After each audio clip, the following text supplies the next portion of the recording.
At the heart of Velantis Noctem, towering over the luminous city like a crown of stars, stood the Celestra dome, a marvel of inner-world architecture, often called the jewel of the realm. From a distance, it shimmered like a massive crystalline sphere suspended in the air, reminiscent of a colossal floating disco light orb. Waves of color, violet, cerulean, amber, and emerald, rippling across its surface, reflected skyward in breathtaking brilliance, bathing the heavens in hues so divine they seemed conjured by the gods themselves. Dragons circled above in graceful arcs, entranced by the display, their gliding forms casting ephemeral shadows on the lights below. In the inner world, dragons were most alive at night, and they flocked like moths to the light of Celestra. But night in the inner world was unlike any dusk in the outer world. There was no pitch darkness, only the endless kiss of twilight. The light and shadow fought gently, mingling in golden ambers and silvers, giving the sky a perpetual sunset glow. Inside the Celestra dome, the wonder only deepened. It was a palace without walls, a seamless convergence of garden and starlit ballroom. The floors and vaulted ceilings were made entirely of enchanted crystal, transparent but strong as mithril. Between each crystal panel, trails of growing flora bloomed. Orchids that whispered fragrance, vines that glowed faintly like living silver, and blossoms known only in the inner world. A garden suspended in light. The air was perfumed with rarest scents. Rare orchids of Isaiah, moonlace petals from Elohim, lumen thorns of Valeria. Each breath was intoxicating. Circular tables floated slightly above the crystal floor, as if weightless, each covered in rich, gold-threaded fabric and set with gleaming utensils forged from pure gold. Even the wine goblets shimmered with embedded starlight. No two tables were alike, each one crafted to honor the identity of the kingdom it represented. Guests had begun to arrive. Rulers and delegates of the 13 inner-world kingdoms, most notably the Sylvan Concord, whose sovereign, King Elander Valenar, had called the event to celebrate the most momentous alliance in centuries, the impending union of Vasper Mondragon, heir to Velantis Noctem, and Don Lorenzo, ward of the Sylvan court and future queen. For the first time in recorded history, the two realms, once bitter rivals, would be joined in blood and crown. From the gilded entrances, the highborns arrived. There were elven houses, tall and slender, with eyes like moonlight and ears curved like ivory leaves. There were high breeds, beings who resembled humans but bore subtle marks of ancient magic. Eyes the color of fire or frost, skin dusted in iridescent scales, or voices that echoed like wind through mountains. Each species, each bloodline, bore its own proud distinction. And from the shadows, cloaked in the black and crimson heraldry of Velantis Noctem, came the Mondragon siblings, draconian bloodline. Children of the late King Alexander, each from a different mother, each bearing a fragment of the house's power. But all paused as the final sibling arrived. Crimson Mondragon, the youngest, stepped into the dome like a comet streaking across night. Her hair was a living fire, cascading down her back in velvet waves, her eyes glowing a deep, impossible crimson. Her skin, ethereal as moonstone. Garbed in regal sartorial silks, she was breathtaking. A walking flame, a living heirloom of the Mondragon name. All eyes turned. All breaths caught. She was both warning and wonder in one body. Meanwhile, outside Don Lorenzo's private dome, her 3 guardians waited. While the other 3 guardians, Louis, Gabriel, and Marco, had entered the Celestra early, keeping eyes on the arriving royals. David, Justin, and Jacob, however, remained outside her dome, awaiting Chanty's reveal. They stood beneath the open sky, where dozens of dragons twisted and soared overhead, drawn irresistibly to the brilliant lights of the Celestra. "Are you seeing this?" Justin asked, eyes narrowing. David nodded, concern threading his voice. "Too many dragons. They're being pulled in. Don't worry," he added, pointing to thin red beams weaving in the sky like fire dancers. "Those are ether lasers. They keep the wild dragons at bay, repel them when they get too close." Unlike regular household or street lights, the Celestra's party lights were infused with mage-light frequency, a pulsing rhythm that mimicked the heartbeats of celestial creatures, irresistible to dragon senses. while domestic dragons, trained and bonded, could resist the pull. Wild dragons responded like moths to flame, often in dangerous numbers. That was why the lasers weren't just light, they were tuned with ether shock pulses, harmless to guests, but repellent to any untrained dragon drawn too close. Still, Jacob said nothing. He was barely watching the skies. His gaze remained distant, fixed inward. The pain in his chest was quiet but deep. He had accepted it long ago. He could never love Don Lorenzo. Not as a man. Not as her guardian. Not now. Not ever. It was forbidden. And it had become futile. Because unlike Jake, whose memory still lived in shadows, Vesper Mondragon was her son. But even so, the ache in Jacob's heart remained. A dull burn. The kind that never leaves. Just like the first time he watched her walk down the aisle to marry Jake Valerian. And now again, she would walk another aisle. This time, to marry a king. He had accepted his fate. Or at least, he was trying to. Jacob stood there, cloaked in silence, as if the weight of his heart had finally rooted him to the ground. The stillness wasn't peace. It was resignation. His eyes, once burning with silent devotion, were now dim, holding only the quiet ache of surrender. He no longer prayed to be chosen. He only wished, one day, to forget. To find someone else. Someone he wouldn't have to fight the world for. Someone he wouldn't have to lose. Jacob. David's voice came, calm and curious, but tinged with concern beneath his usual poise. Why would Chanty replace you? She said she doesn't want you guarding her anymore. She requested Louis or Gabriel instead. A still silence followed, heavy and awkward. Then Justin snorted. Did you make it obvious again? He teased, arms crossed, half amused, half mocking. The grin on his face was insufferable. Jacob clenched his jaw. He didn't answer immediately. Just gave Justin a brief, cold glance. But before he could form a word, a low hum vibrated through the air. All three of them turned. A colossal shadow loomed overhead. A flying vessel, no. A royal cruiser, descended from the sky, bearing the black with gold and crimson sigil of Velantis Noctem. Unlike the sleeker airships used in the outer world, this one roared with power. It was one of the royal fleet. Obsidian black steel gleamed under the lights of the dome, trimmed with glowing veins of ruby red and molten gold. The wings folded like those of a dragon, metallic, immense, and majestic. Justin let out a soft chuckle. Here comes the devil. He didn't need to say the name. They all knew. Vesper Mondragon appeared the moment the cruiser's side door hissed open, his stride slow, deliberate, like thunder on marble. 10 elven guards flanked him, tall and impossibly elegant, armored in ebon and gold. But no one really saw them. All eyes were on him. Devastatingly handsome, he was a vision of dark elegance. His black hair was tied in a loose half-bun, framing the sharp line of his jaw and high cheekbones. His blue eyes, burning beneath arched brows, were like twin blades, cutting, commanding. Yet there was something else in them. Something deep, something that simmered.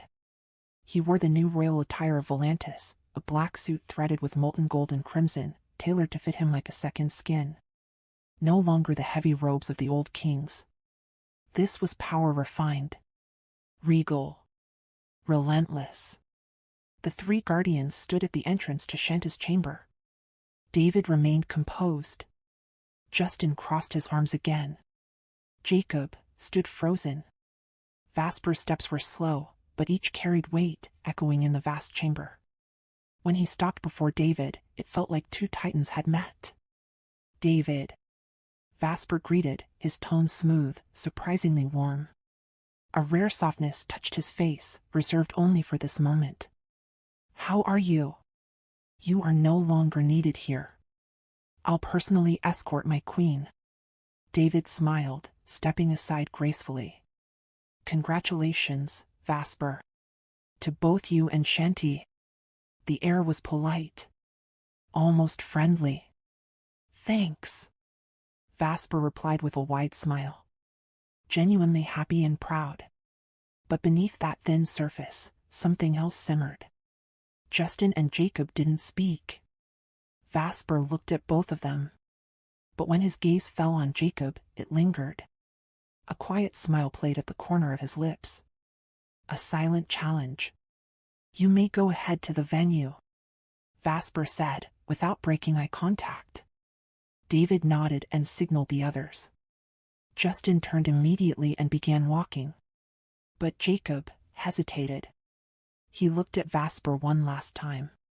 The air between them crackled with tension, like lightning waiting to strike. No words were spoken. None were needed. Their eyes said it all. Vasper scoffed, softly, almost amused. Jacob's jaw tightened. Then he turned and followed the others. The cruiser's door hissed shut. Vasper watched them go, his eyes following Jacob's retreating form until it disappeared. Only then did he turn back toward the door. Inside, soft voices drifted through, feminine laughter and whispers, mingling with the scent of flowers and candlelight. He smiled and stepped inside. She stood at the center of the room, a vision sculpted by the gods themselves. Chanty Lorenzo. No, not just Chanty. Tonight, she was his future queen. She wore the colors of Sylvan Concord, light green and gold. But they shimmered with an enchantment only the inner world could summon. The dress was like a second skin, made of stardust silk and elven threads, glowing softly in the candlelight. It clung to her perfect curves, with a daring slit revealing the flawless shape of her legs. The neckline dipped just enough to hint at delicate cleavage.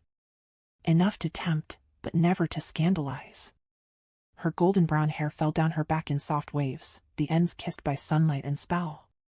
Her makeup was subtle, enhancing the natural fullness of her lips, the haunting depth of her golden brown eyes. She looked like a goddess. But the curve of her smile, the flicker of wild mischief in her eyes. She looked like a devil too. Vasper froze. His breath caught in his chest. She turned. Their eyes met. The world shifted. She forgot to breathe. No matter how many times she had seen him, no matter how often his touch had set her skin alight, he always stunned her. And tonight, with that sly, knowing smile, with that slow, hungry gaze, he looked like a man carved by night and kissed by stars. Vasper didn't speak. He didn't need to.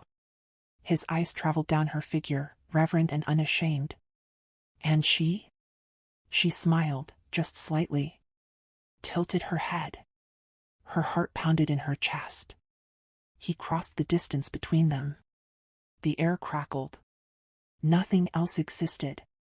Only them. Lovers. Fated. Destined. My love, you're so beautiful. Vasper's voice trembled with wonder, filled with reverence and love as he gazed at the woman standing before him. His eyes shimmered with joy, with devotion, utterly enthralled. Chanty, standing a breath away, looked up at him, her heart caught in her throat. To her, Vasper was the most beautiful man she had ever laid eyes on. Her one great love. Her greatest undoing. Around them, the world blurred into nothing. There was no palace. No guards. No titles. Just them. And then, they kissed.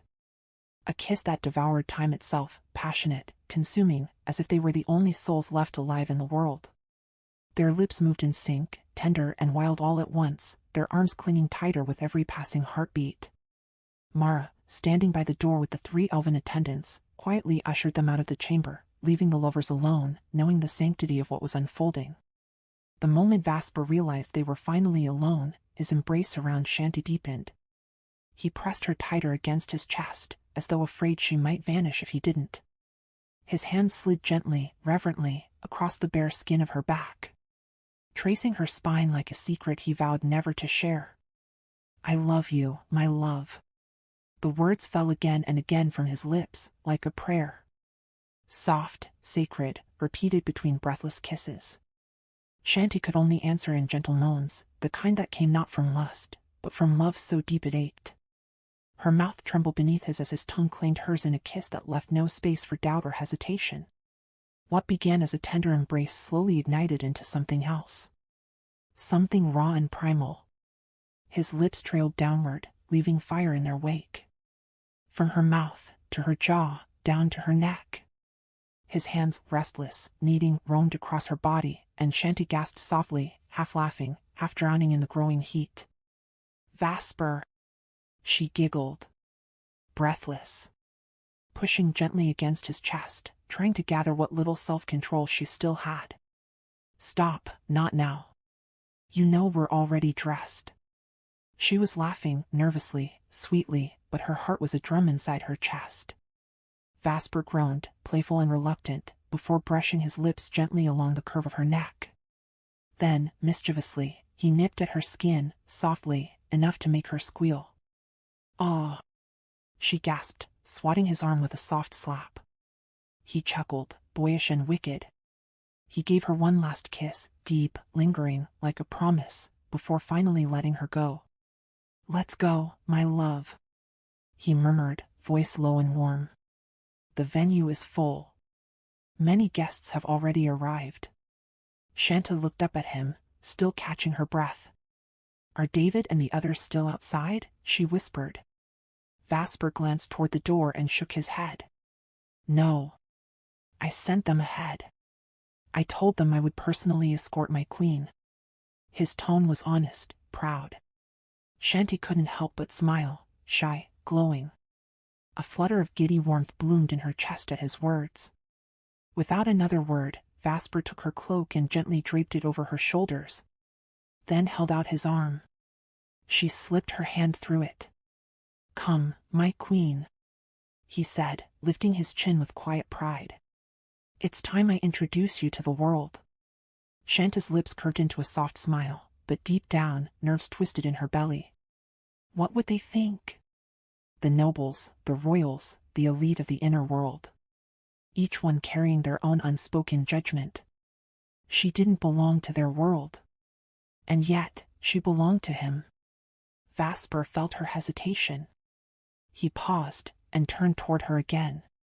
"Don't worry, my love," he said gently. "Forget about them. All that matters is you and me, all right? No one else." His voice steadied her. "In this moment, their opinions mean nothing. What matters is us. What we feel. What we've chosen." He gave her a reassuring smile before opening the chamber doors. Outside, Mara and the 2 palace attendants from Sylvan Concord were already waiting, along with 2 of Vasper's personal staff, ready to accompany them to the Grand Dome. The couple stepped forward together. As they walked, Chanty felt like she was floating. Every step felt dreamlike, as though she were weightless. The fabric of her gown shimmered with every graceful stride, and all the while, Vasper's gaze never left her. He walked beside her like she was made of light. Like she was the moon, and he the night sky cradling her. Every motion he made was careful, protective, his hand around hers like a vow. At the steps of the flying vessel, Vasper paused. He brought her left hand to his lips, the hand that bore the engagement ring he had chosen for her himself, and kissed it gently. A touch full of meaning, full of memory, full of love. Then, with their fingers still entwined, they climbed into the royal cruiser and sat side by side.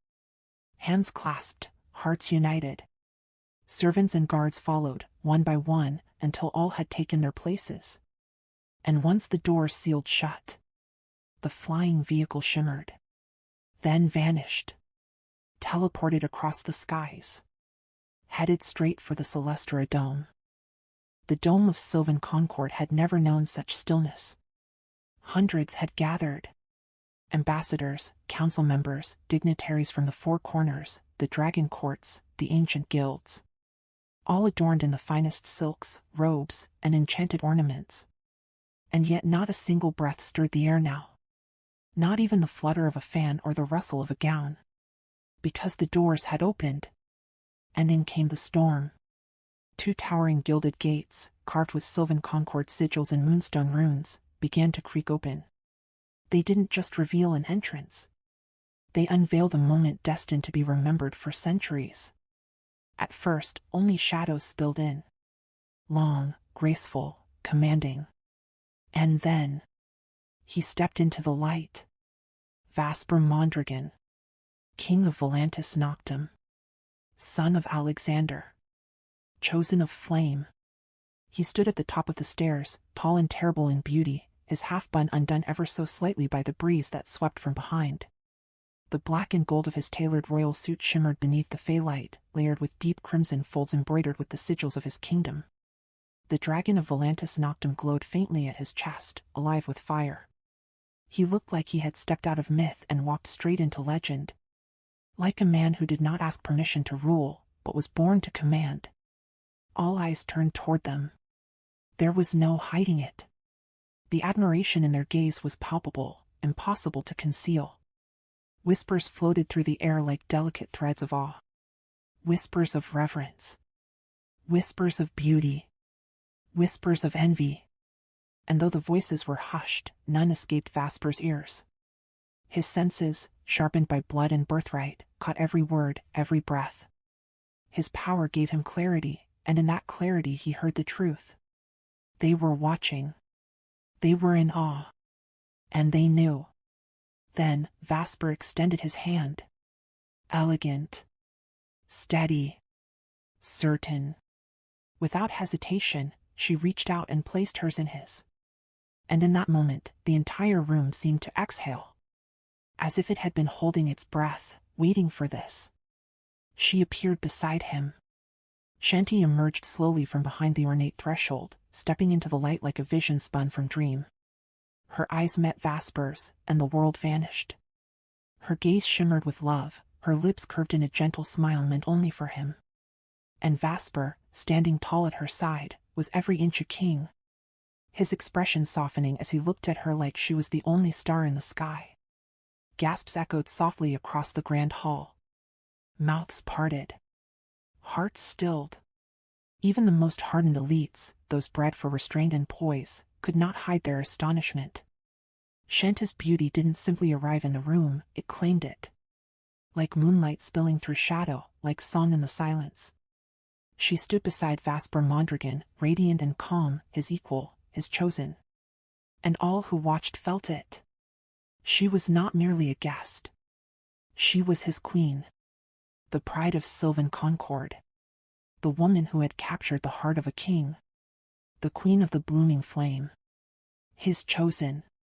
The woman of light wrapped in emerald and gold. Gasps rippled through the crowd. She was not just beautiful. She was devastating. Her gown shimmered like the surface of a secret lake under moonlight, second skin silk that rippled with magic, hugging her figure with such precision it looked like it had been spun by the wind. The slit in her dress revealed a leg that could make a poet weep. Her neckline dared to speak of softness and power. Golden brown curls tumbled down her back, the ends dancing as if blessed by the fae. Her makeup was soft, light, glowing, but it only made her features more intoxicating. Her lips, full and painted in a warm blush, parted ever so slightly as she scanned the hall. Her golden brown eyes, blazing, soulful, met the crowd with quiet fire. Step by step, they descended the grand stairs. The crowd instinctively parted. Nobles bowed. Elves lowered their heads. The heads of the dragon courts watched in silence. No music played, and yet, their steps were a melody. She walked as though the world had finally bowed to her. He walked as though it always had. Every so often, their eyes met. Not long. Not overtly. Just enough. Enough to make hearts ache. Enough to remind everyone in the dome that this was no arranged union. No alliance for show. This was love. Burning. Bold. Unshakable. When they reached the crystal floor of the dome, 1,000 floating lanterns above them shimmered into life. Golden sparks floating midair like stars born just for them. The guardians lined the edge of the hall in silent formation, including Jacob, who stood at the far end, jaw locked, eyes cast downward. But even he could not deny it. The way Vasper leaned slightly closer, his hand never once letting go of Chanty's. The way Chanty's lips curved in the smallest smile, meant only for him. The way the world, in that moment, revolved around no one else. A single voice broke the silence, Lord Iskandros of the Azurean Council. "Behold," he said, his voice echoing, reverent. "The king of night and flame. And his queen, heart of the blooming dawn." Applause followed. But it was slow. Odd. As though no one quite knew how to react to what they had just witnessed. Because this was not politics. This was not ceremony. This was something divine. And it had just walked into the room. The sound of applause echoed through the grand dome, loud and thunderous, celebrating the union of two souls deeply in love. The future king and queen of Velantis Noctem. All eyes were on them, and with pride etched into every stride. Vasper led Chanty toward their royal seats. Chanty's throne was carved with the sigil of Sylvan Concord, a mark of her origin and strength, while Vasper's bore the crest of Velantis Noctem. Above their chairs, the headrests were shaped like crowns, elegant and symbolic. A queen's curve for Chanty, and a king's arch for Vasper. From the center of the stage, King Elander Valaner stood in full view of the audience. Regal and commanding, he bowed low in deep respect to the couple. Almost in unison, Vasper and Chanty turned toward him, mirroring the gesture with graceful reverence. The king smiled, extending his hand with a gesture that welcomed them to take their seats. Vasper and Chanty sat, still looking at one another, their eyes shimmering with love and joy. Whatever fear had lingered in Chanty's heart vanished the moment Vasper gently squeezed her hand. His warmth, his presence, it silenced the noise of doubt. From her throne, Chanty gazed around the dome in awe. Her eyes sparkled with wonder. She was truly in a fantasy world, and every breath she took carried the perfume of blooming flowers drifting through the enchanted air. At every table, guests from diverse kingdoms, creatures of all races and bloodlines, gathered in colorful regalia. It felt like a dream, a different world, but no. It was all real. And Vasper was real. Her Vasper. While her eyes wandered with curiosity and amazement, Vasper's gaze never left her. Not once. He watched her like one watches the rising sun, awed, captivated, silent. Every time she smiled or laughed, it was as though the stars bowed in surrender to her radiance. Her laughter, even her eyes laughed, and to Vasper, that joy was priceless. It magnified her beauty, made it bloom like a divine secret revealed only to him. And others noticed too. Whenever Chanty laughed, people couldn't help but turn their heads. It was the kind of beauty that didn't fade with time, but grew deeper the longer one gazed. You would never tire of looking at her. Vasper's attention momentarily drifted to King Elander, who, like the others, was entertained by the performances taking place on stage. Each kingdom had offered something special. Elegant dances from the nobles of Sylvan Concord, breathtaking illusions from the mages of Velantis Noctem, flame weavers from the Eastern Isles, and aerial swordplay from the Skyriders of Seraphiel. The dome overflowed with enchantment and brilliance. Chanty was enraptured, laughing and gasping in delight. Everyone was captivated by the show, but Vasper was captivated by her. When the performances ended, the entire hall burst into a fresh wave of applause. Chanty turned to him, her face still glowing with wonder. And when their eyes met, Vasper's gaze was molten, deep, filled with something she understood all too well. Her cheeks flushed crimson, unable to hide it. She knew what that look meant. Vasper leaned in, his voice soft against her ear. "You're so beautiful. And I love seeing you this happy." Their eyes locked again, drowning in that moment. They didn't care that every pair of eyes was on them, not even the king's. Chanty smiled. A smile so sweet it could melt the moon. Vasper couldn't help himself. He leaned in and captured her lips in a deep, tender kiss. Chanty reached up and held his cheek gently, eyes closing as they lost themselves for a heartbeat too long. When they parted, applause erupted once again from the crowd. It snapped Chanty out of the moment, suddenly shy, suddenly aware. Her cheeks heated even more as she glanced around and realized how many were watching. But Vasper only chuckled. Softly, proudly, as his gaze swept the room. And then, he saw them. At the Velantis Noctem table, seated under the same crest that adorned his own throne, were his siblings. Among them, Laika and Vladimir. Neither of them clapped. Neither smiled. Vladimir sat with his gaze fixed directly on Chanty, mesmerized. And far too intense. He didn't even bother to pretend. Laika, on the other hand, wore a slight smirk. Her elbow rested on the table as her fingers lazily played with the centerpiece flowers. But her eyes were sharp, watching Vasper. Still, Vasper didn't flinch. He remained composed, unreadable. But Chanty had noticed them too. Her eyes, slowly drawn by something she couldn't explain, landed on Vladimir's piercing stare. And her heart skipped. His eyes held something darker than jealousy now, something deeper. He didn't even try to hide it. Not even for show. She turned to Vasper, heart pounding, unsure of how he would react. But he seemed unbothered. Calm. Serene. Yet another flicker of tension sparked within Chanty as her eyes drifted toward a neighboring table, where David and the other guardians sat. They too were watching Vladimir. Only Marco seemed uninterested, his eyes elsewhere. Worried, Chanty glanced back at Vasper. He leaned toward her, his voice once again warm against her ear. "Don't mind them," he whispered. "Let them be." And once more, he kissed her. Deep, slow, comforting. Chanty gave him a small smile, a bit forced, but grateful. Vasper met her gaze again, his own eyes unwavering. "I love you, my love," he whispered, and gently kissed her hand, the one bearing the ring. A promise. A vow. A silent war declared with a kiss, and a kingdom watching. Soon, a clear voice echoed across the dome. The host's announcement resounding through the grand hall, introducing the esteemed guests from each of the allied kingdoms in attendance. A hush fell over the crowd. One by one, names were called. Each time a kingdom was announced, their table was bathed in soft, radiant light, highlighting their presence. The entire assembly, including King Elander Valinor himself, stood to show respect. Every kingdom answered the call with a graceful bow, acknowledging both King Elander and the royal couple seated at the heart of the dome.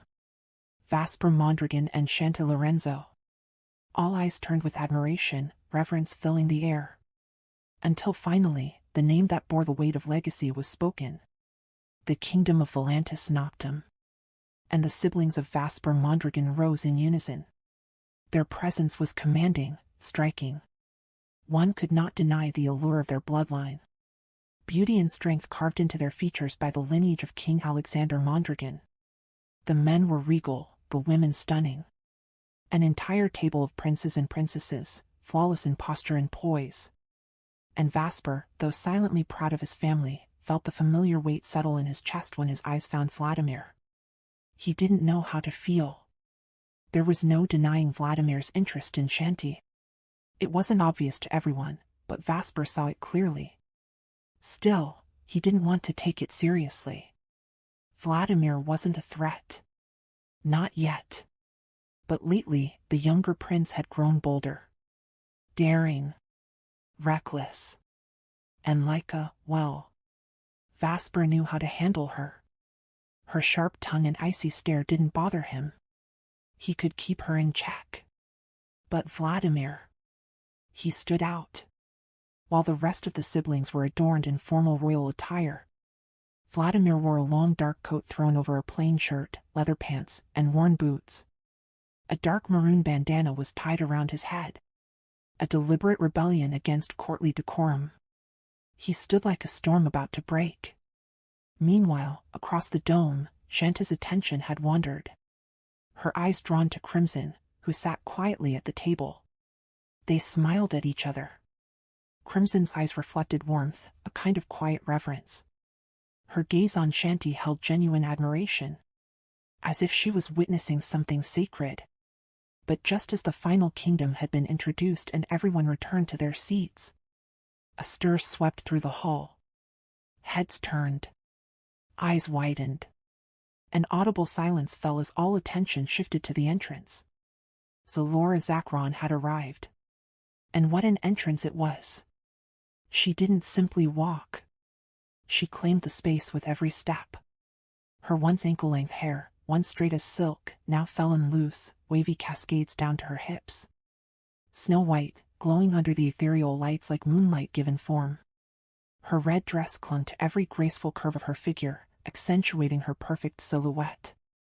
The gown flowed down to her ankles, but a daring slit down the center revealed flawless, sculpted legs that moved with feline grace. Her skin glowed, too perfect. Pale and radiant like porcelain kissed by starlight. The low neckline of her dress displayed a tantalizing glimpse of her chest. Every inch a challenge to decorum.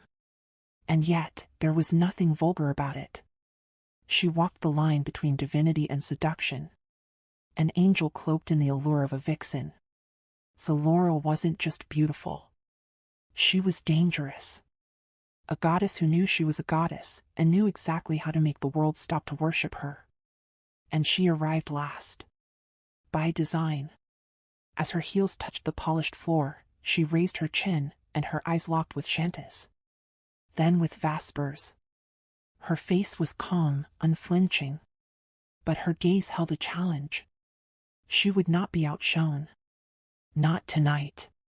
Not by anyone. The air itself shimmered with the tension. She greeted them both with a smile, not the innocent kind, but a slow, intoxicating smile, full of confidence and hidden fire. And when Vesper's eyes met hers, she held the stare. Vesper, bound by courtesy, could not look away. But his expression remained neutral. Distant. There was nothing there. Nothing serious. Yet Chanty felt it. The unease crept in. A quiet jealousy stirred in her chest, though she knew she had no reason to feel it. Still, how could she not, when Zalora seemed to bend the room around her? When even the air dared not breathe too loudly in her presence? She glanced at Vesper again. His face gave nothing away. But her heart already ached. And Zalora, walking like fire. Chanty couldn't help it. Insecurity sank its teeth into her chest, quietly, relentlessly. For Chanty, Zalora was the most beautiful woman she had ever seen in her entire life. A vision almost too perfect to be real. And she didn't know, was Vesper taken by her too? Zalora walked as though she were floating, every step calculated and slow, soaking in the admiration that rippled across the dome. Every pair of eyes was on her. And she loved it. She wanted them to see that it was her, not Don Lorenzo, who deserved to be by Vesper Mondragon's side. As she drew closer, the lights caught the shimmer of her gown and the silk of her hair, and she drank in Vesper's gaze like it was wine. Her lips curved in the barest hint of triumph. She moved toward him, and the world held its breath. Everyone watched. The air grew still. Chanty's heart thudded violently against her ribs. She felt it. Jealousy, sharp and unwelcome. She hated how Zalora looked at Vesper. And even more, how Vesper remained silent, unreadable. And then Zalora stood before them. She lowered herself in a graceful bow, but not to Chanty. Her eyes swept past her like she didn't exist. Instead, Zalora turned her attention to King Elander, offering him a respectful nod and a delicate smile. The king responded with the same graciousness. Then, Zalora looked at Vesper. As if only he mattered. "Your Highness," she said softly, her voice like velvet. She bowed before Vesper, placing her hand over her chest. Fingers resting delicately at the swell of her cleavage. Her soft skin glowed in the light, and as she moved, her rings, bracelets, and necklace, studded with gems and diamonds, caught the chandelier's golden glow, sparkling like a net of stars cast over her skin. But before she could hold the moment, Vesper gently reached for Chanty's hand. He stood.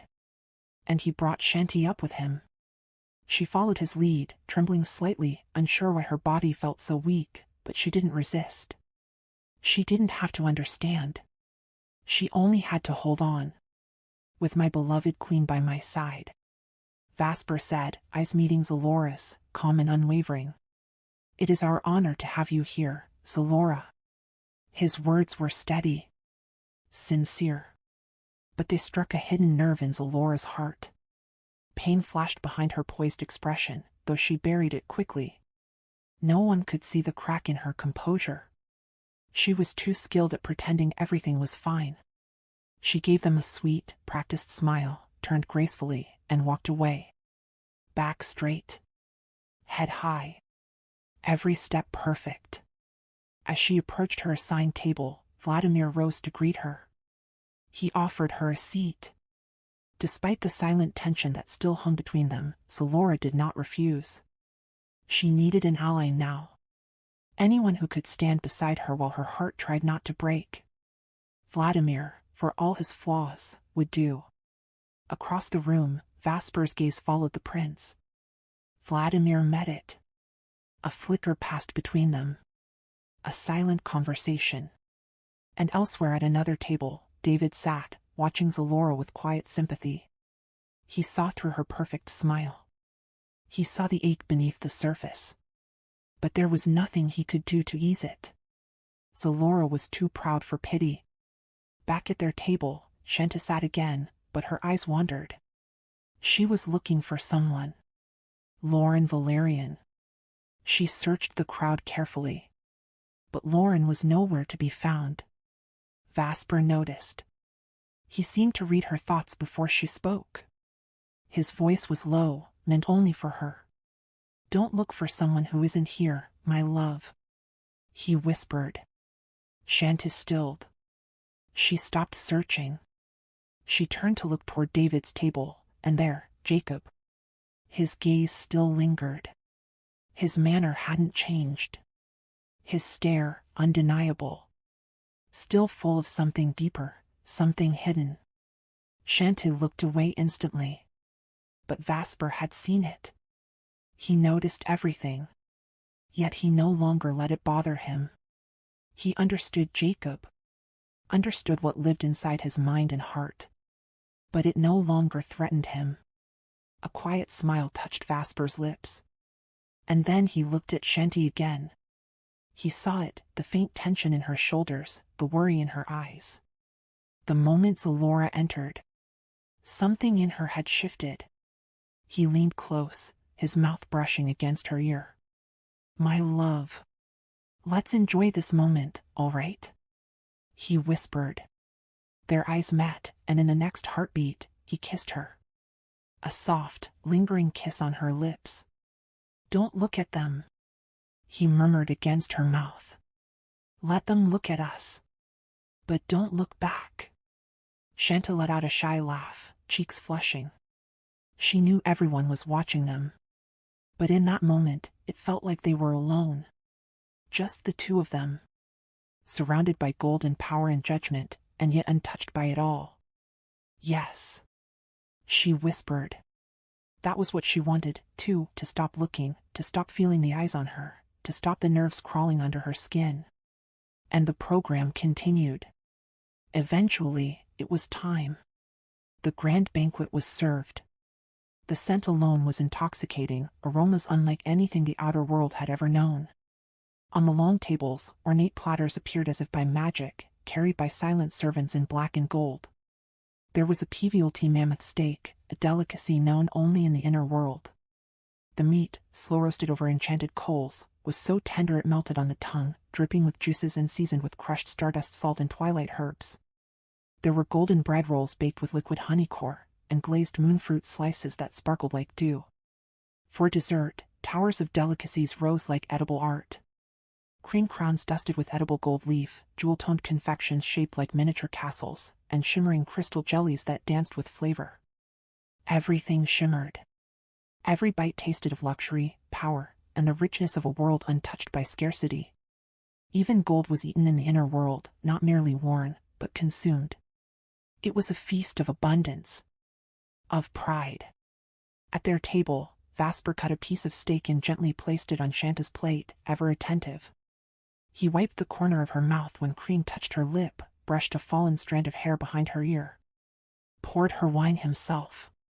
He didn't look at anyone else. Only her. Meanwhile, at another table, Zalora sat flanked by Laika and Vladimir, surrounded by the rest of Vasper's siblings. She ate slowly, gracefully, but her thoughts were not on the food. Her eyes strayed. And she felt every smile, every kiss, every glance between Vasper and Chanty like a blade twisting slowly in her chest. Meanwhile, Vladimir was quietly watching Zalora. His eyes filled with a compassion he refused to reveal.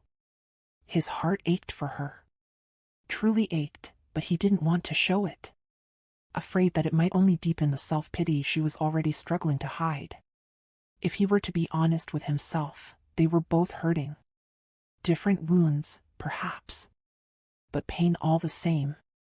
Across the table, Laika offered a soft smile as she turned her gaze towards Zalora. Her tone was gentle, friendly, almost like a warm breeze easing into the night. Zalora, I heard a new species of dragon has been discovered here in the inner world. She said lightly.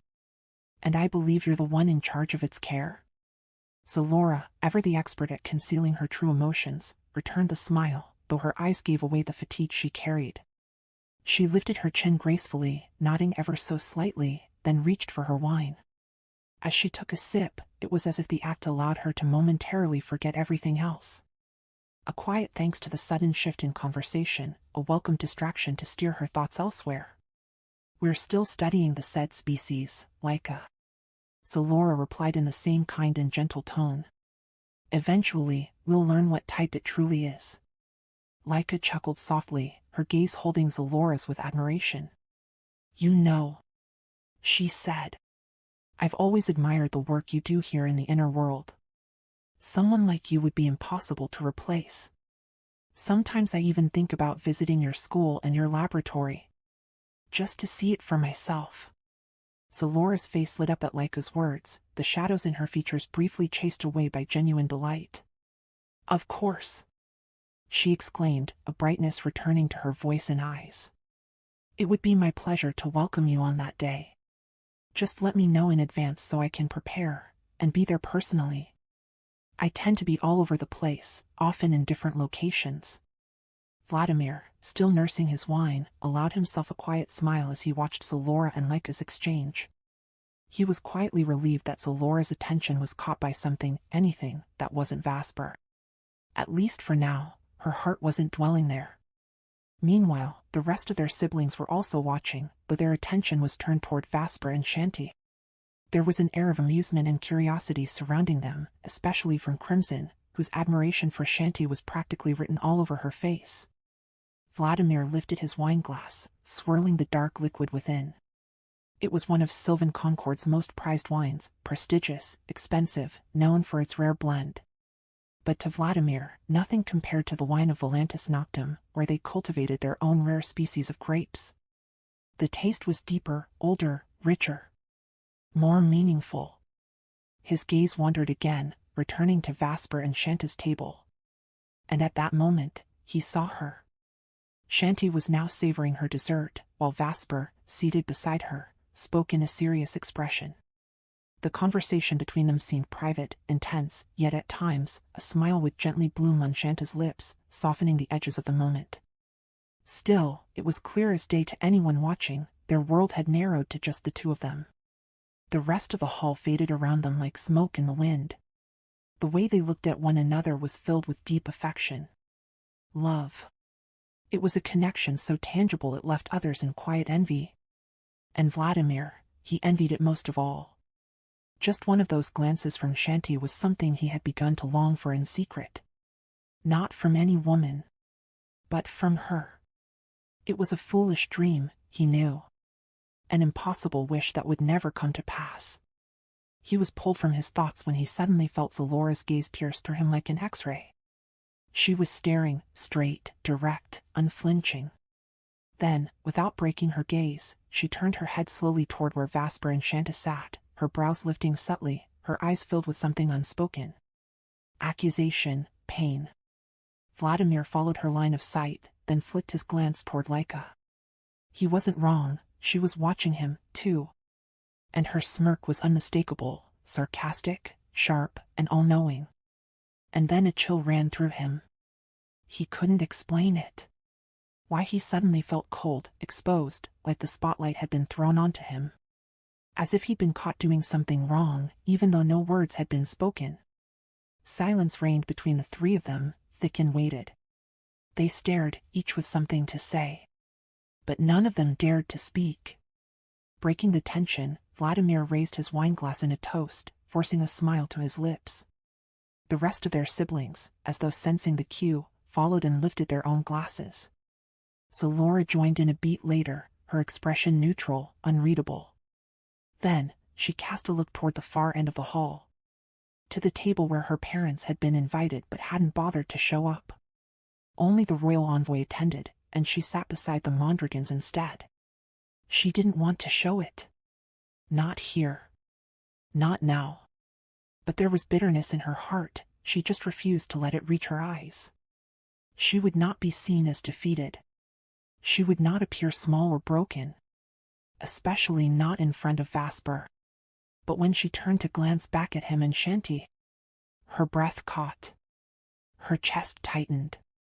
Vasper had just leaned in and placed a gentle kiss on Shanta's lips.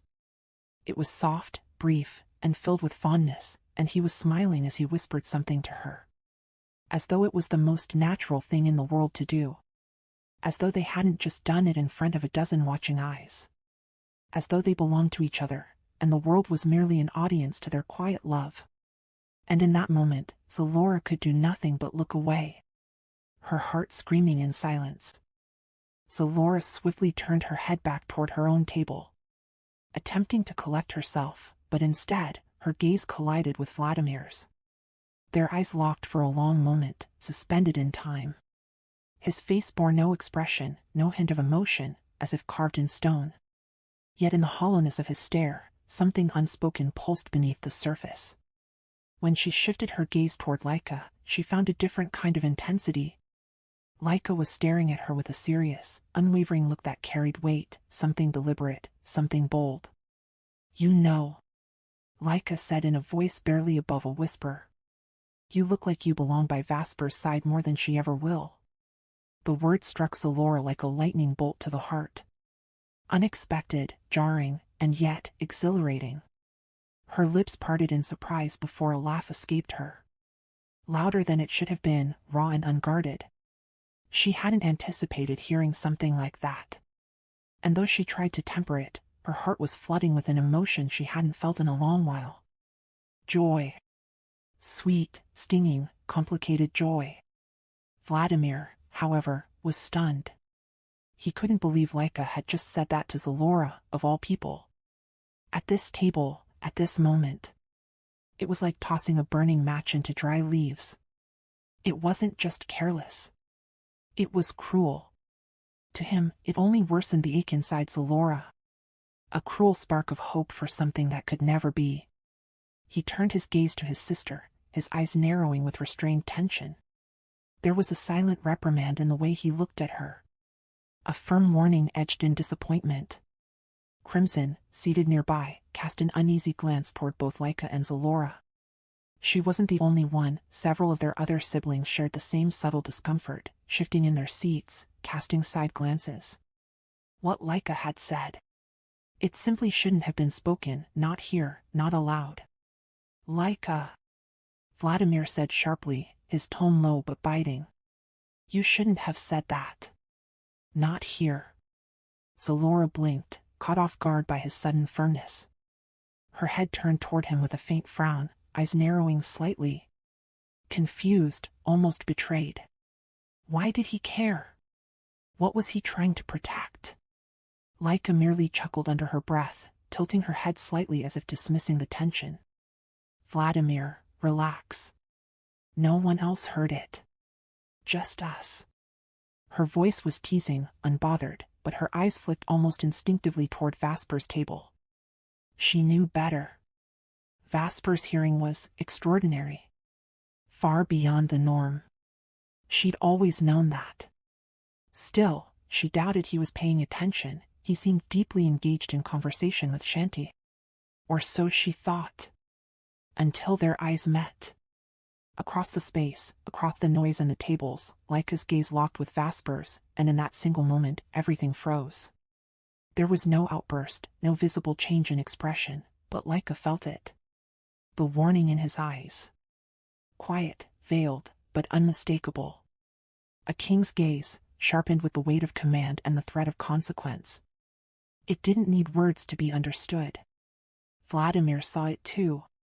The brief, charged exchange of glances between Vesper and Lyca. And then, as if the storm were slowly brewing, he felt Zalora's eyes on him again. But this time, they were not curious. They were not gentle. They were sharp, cutting through him like icy steel. Disappointment, disapproval, resentment. It was all there, unspoken, but clear as fire. Still, Lyca would not be silenced. "You know, Zalora," she said again, this time with a sly edge to her voice. "Vesper will never find someone like you again. It's a shame, really, that he traded you for someone younger. Someone whose only strength is her beauty. If you ask me," Lyca said with a quiet shake of her head, "you're just as beautiful as she is, Zalora." Her voice was soft, almost casual, but there was steel underneath. "In my eyes, there's nothing she has that you don't. He wouldn't need to look anywhere else if he had you. But maybe," she sighed, lifting her eyes skyward in a dramatic roll, "maybe my brother's just an idiot." A bitter laugh slipped past her lips as she exhaled sharply, one hand rising to brush back her hair in mild exasperation. It was the kind of gesture one made when they'd long given up on understanding someone who should have known better. "If it were up to me," Lyca added, her tone dipping into something deeper, more deliberate, "I'd choose someone like you 1,000 times over her." She didn't have to say Shanta's name. The edge in her voice made it clear enough. And Zalora, she didn't speak. Her lips parted, just slightly, as her breath caught in her chest. A quiet tremble ran to her fingertips as her gaze dropped to the polished floor, her heart a strange mix of flattered and wounded. There was warmth in Lyca's words. Yes, but also fire. A fire aimed at someone else. There was venom now, subtle but deliberate. A jab made to provoke. Lyca didn't bother hiding her disdain. What none of them realized was that at a nearby table, the guardians were also listening.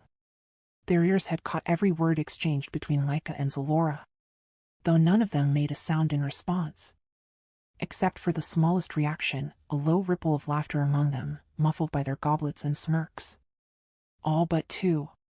David and Jacob remained quiet, their eyes not on Zalora, not on Lyca, but on Vesper.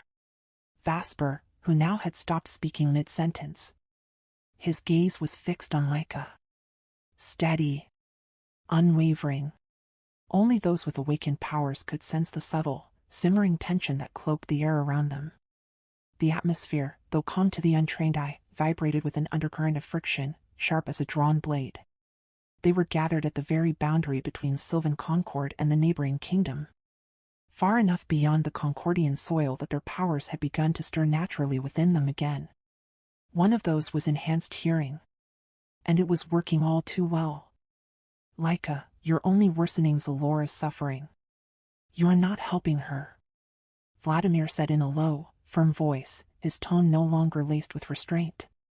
He wasn't trying to soften the truth anymore. He didn't care that Zalora's eyes were now fixed on him, sharp as glass, cutting through him with every unspoken accusation. But Zalora wasn't cowed. Her voice rose gently, calm yet resonant with the weight of dignity. "Lyca, thank you," she said, her eyes not on Lyca now, but drifting toward Vladimir, soft yet meaningful, like a veil lifted for only a second. "You see my worth. You recognize that I have value here in the inner world." Vladimir exhaled slowly, a deep sigh that sank from his chest like a burden too long carried. He turned his gaze toward Vesper. The moment their eyes met, something stilled. A silent confrontation flickered between them, heavy with layered meanings neither dared speak aloud. Vesper didn't look away, his expression unreadable, composed. Yet beneath the table, his hand was tightly clasping Shanta's, fingers entwined with hers, clutching as if grounding himself in the woman he had chosen above all else.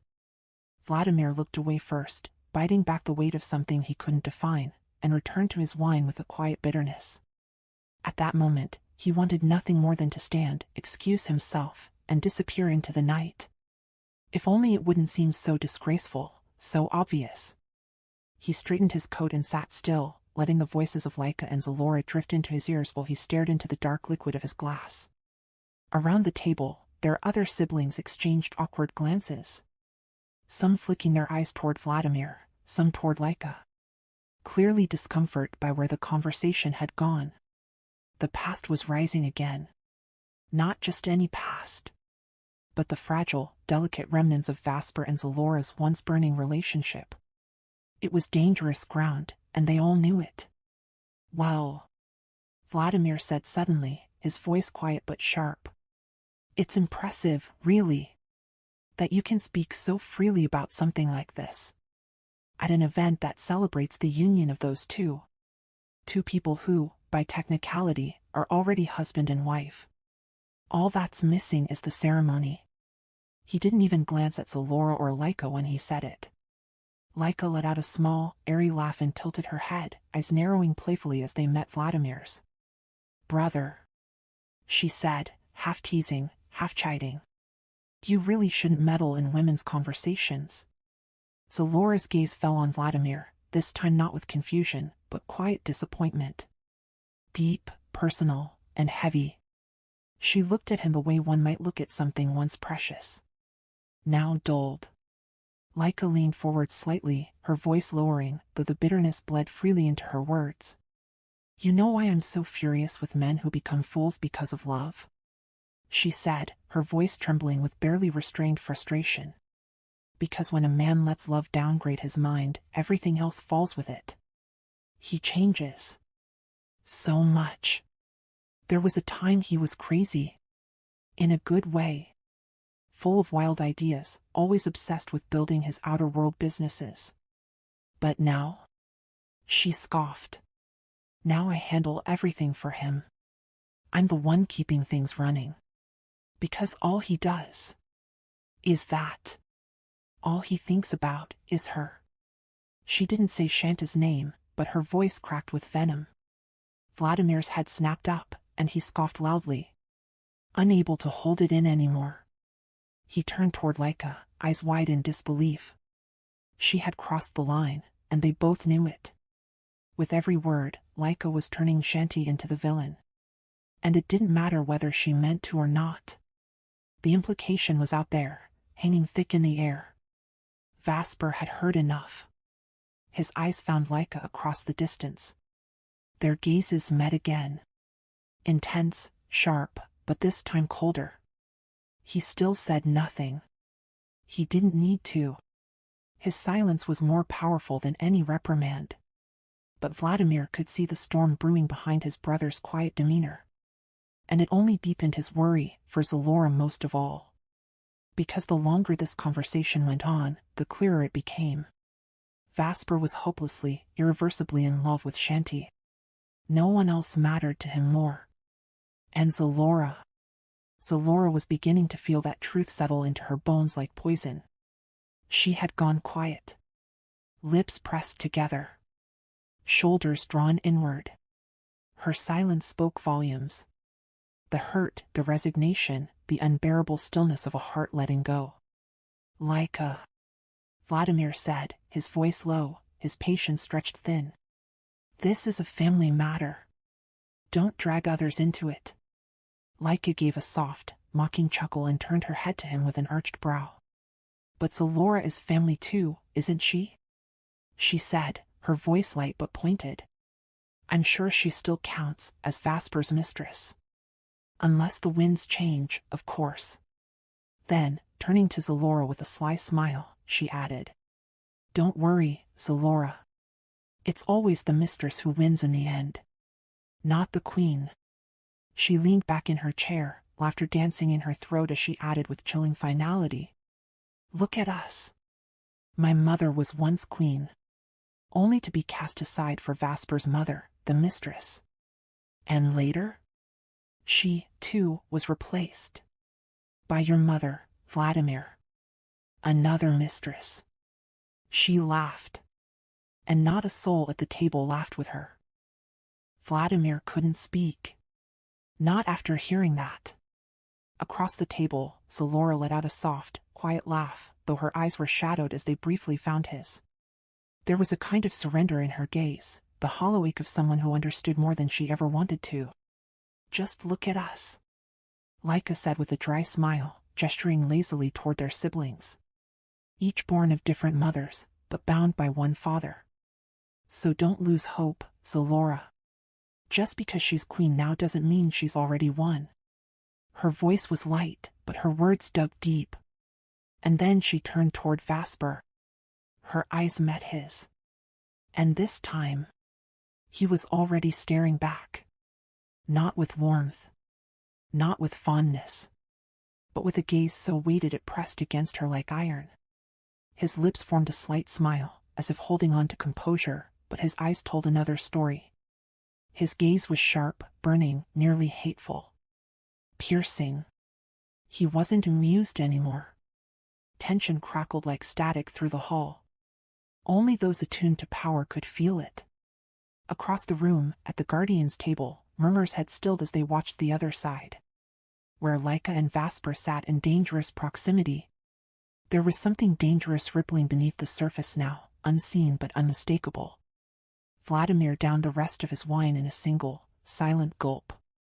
He set the glass back on the table, harder than he meant to. At the same time, Crimson was staring at Chanty with visible sadness in her eyes. Her expression wasn't lost on Vladimir, who caught it and frowned slightly. Thank you for the encouragement, Laika, Zalora said softly, her voice almost tender. But as she turned to Vasper, a sharp pain carved through her chest. He barely glanced at her. Just long enough for her to see the coldness in his eyes. Before turning back to Chanty, who had finished eating and was now quietly dabbing her lips with a napkin. Zalora watched, frozen, as Vasper leaned down and kissed Shanta's hand again. Another wound. When she turned her head, her eyes accidentally met Vladimir's. There was something unspoken there. Some old familiarity, now hollowed out. Something lost. Laika laughed softly to herself. She could hear the distant whispers from the Guardian's table. Voices discussing her name like a wind she no longer cared to silence. You talk too much, Laika. Do you even know that? Vladimir said suddenly, his voice cutting through the air like a blade. Are you drunk? His tone had shifted, darker now. He sounded like a man who had reached his limit. You're feeding her false hope, he added, and his eyes, for once, softened with pity as they turned to Zalora. You're giving her illusions to cling to again. He was a man. He knew exactly what Vasper was doing to Zalora. And worse, he knew exactly how it felt to be on the outside of someone else's obsession. Laika only laughed again, locking eyes with him, calm, dangerous. Oh, stop pretending, Vladimir. Don't you like what I'm saying? She asked, her tone playful, mocking. Be honest for once with yourself. Then she dropped the bomb with casual cruelty. I know you have feelings for Chanty. So if Vasper ever goes back to Zalora, wouldn't that be your perfect chance to slip in? The entire Mondragon table went silent. Mouths parted, but no words came. Every pair of eyes turned toward Vladimir, except Laika's, who remained unbothered. And Zalora's, who had gone still as stone. Even the Guardians stopped talking, glancing toward their side of the hall. The hush was instant, cold, and complete. Vasper, sitting beside Chanty, didn't lift his eyes toward his siblings. His entire body was stiff with tension. He fought to remain composed, but he could feel the storm rolling through his veins. Laika. Of all people. Tonight, she had become the thorn in his side, the fire he couldn't contain. He regretted letting her stay.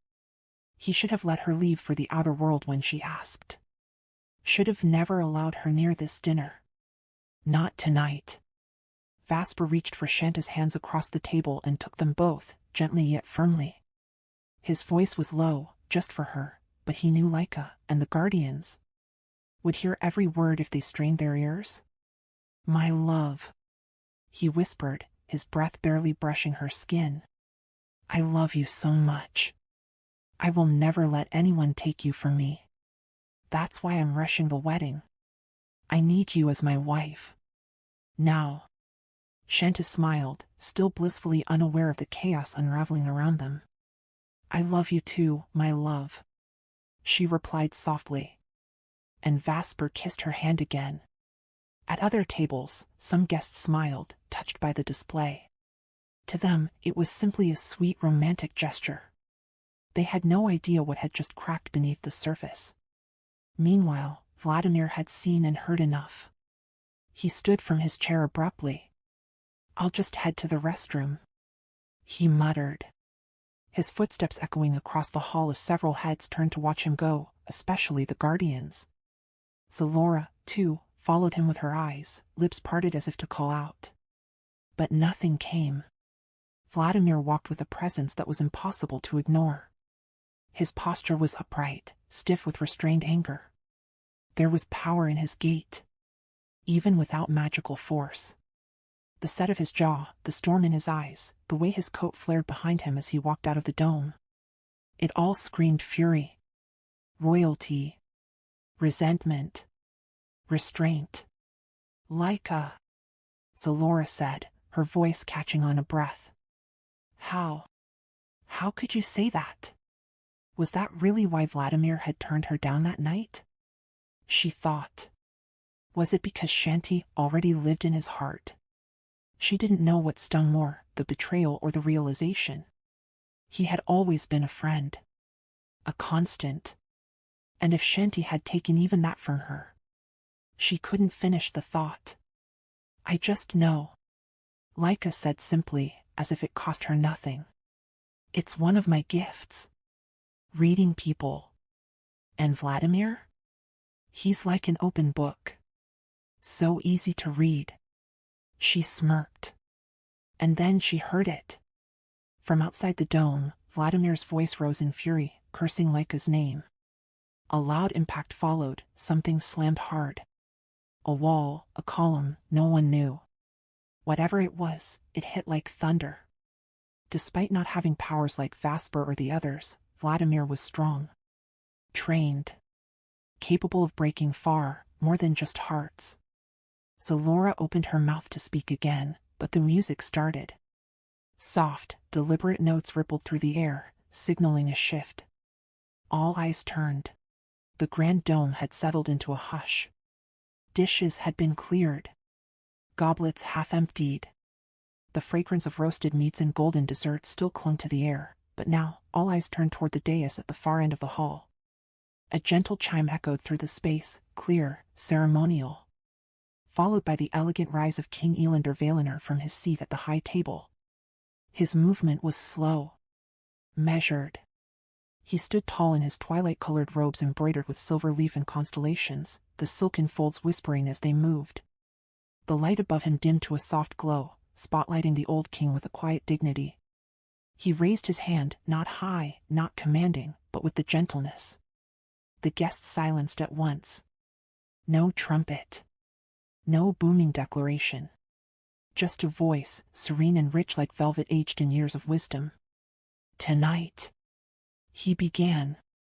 We gather not merely for celebration, but remembrance. And gratitude. His emerald eyes, the color of forest, slowly drifted toward Vesper Mondragon. To you, King of Velantis Noctem, my brother in arms, bearer of restraint in an age of vengeance. I offer the deepest thanks from all of Sylvan Concord. He paused. Vesper stood and bowed his head, respectfully. Silent. Still. You did not choose war. You chose love. His eyes then moved, gently, reverently, to Chanty. To the woman who tamed the shadow of our past. And embraced the heart of the king who was once our enemy. Don Lorenzo. The mention of her name alone stirred the crowd into a quiet murmur. Chanty, caught off guard, looked up, wide-eyed, lips slightly parted, and her chest rose with a breath. She hadn't realized she was holding. You are not only his queen now. You are the turning of a page. The bridge between two kingdoms. once bound by hatred, now joined in hope. He took a breath, eyes scanning the dome. Let it be known, across all kingdoms, that on this night, history has been rewritten. Applause erupted. A standing ovation surged from the tables, hands clapping, some pounding their tables, others raising their glasses. But not all clapped. Zalora remained seated. Her face was a calm mask. But her eyes, sharp, unmoving, watched Chanty with a darkness unspoken. Vladimir strode back into the dome with effortless grace, his movements smooth and calculated as he made his way back to his seat beside Zalora. There was not the slightest trace of the fury he had unleashed outside. No hint of the storm that had raged within him just moments ago. He was a master of deception, wearing an impeccable mask of calm. As if nothing had happened at all. He deliberately avoided looking at Laika, refusing to meet her gaze.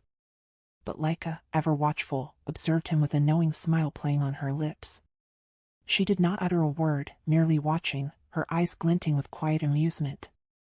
Vladimir's expression, however, remained unreadable as he turned his attention toward the king of Sylvan Concord. His stare sharp and unwavering. Meanwhile, the guardians stole discreet glances at him, sensing the quiet intensity that surrounded him.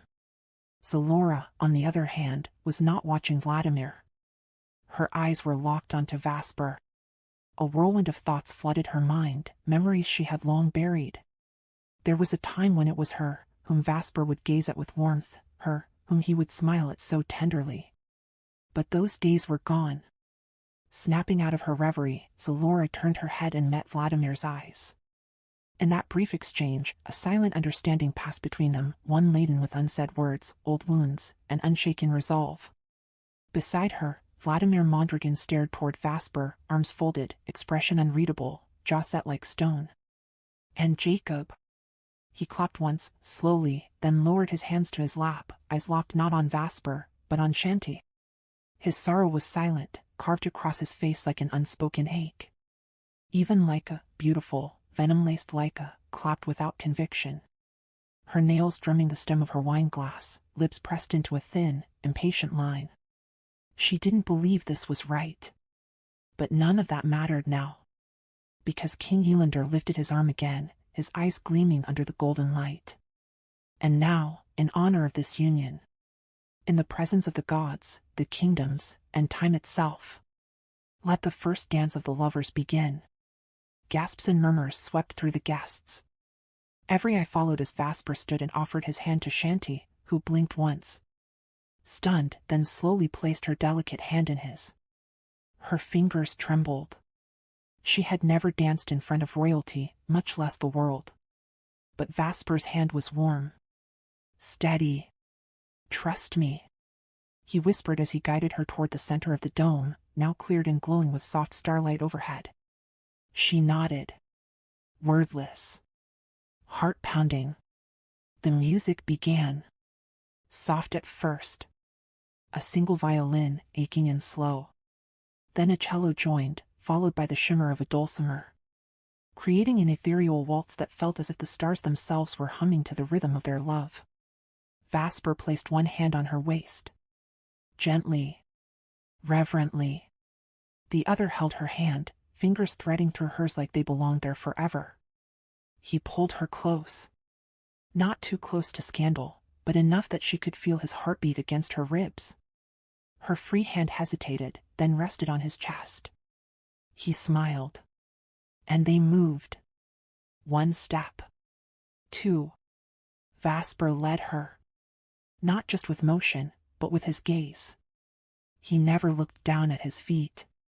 Only at her. His eyes lit with devotion so deep, it erased the room, the watchers. Chanty stumbled once. He caught her. So seamlessly it looked like part of the dance. His hand at her waist steadied her, his mouth brushing the edge of her ear. You're doing perfectly. Her breath caught. And she smiled. Her smile, so pure, so overwhelmed, made the entire dome fade to gold.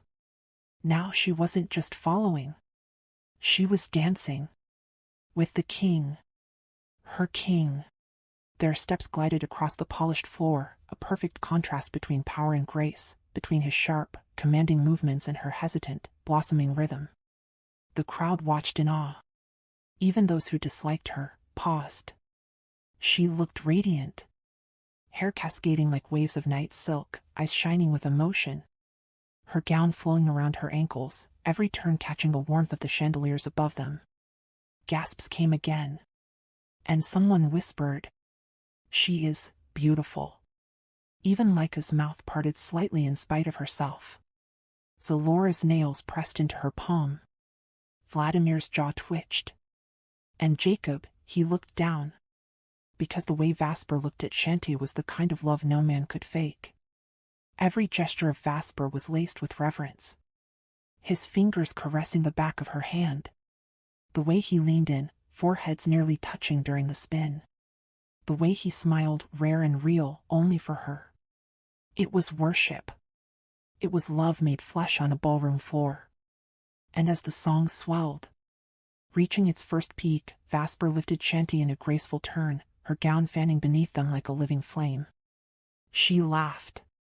A soft, euphoric sound that echoed against the dome like music itself. And he smiled as though he'd waited a lifetime to hear it. The final notes of the first movement whispered to silence. But the magic did not break. Because the crowd stood. Not out of obligation, but wonder. They had witnessed something raw, real, and impossible to ignore. The stars seemed closer. And just as the silence deepened, the room fell into silence. The murmurs of the crowd, once a soft hum in the background, hushed into anticipation. As Vasper suddenly dropped to one knee before Chanty.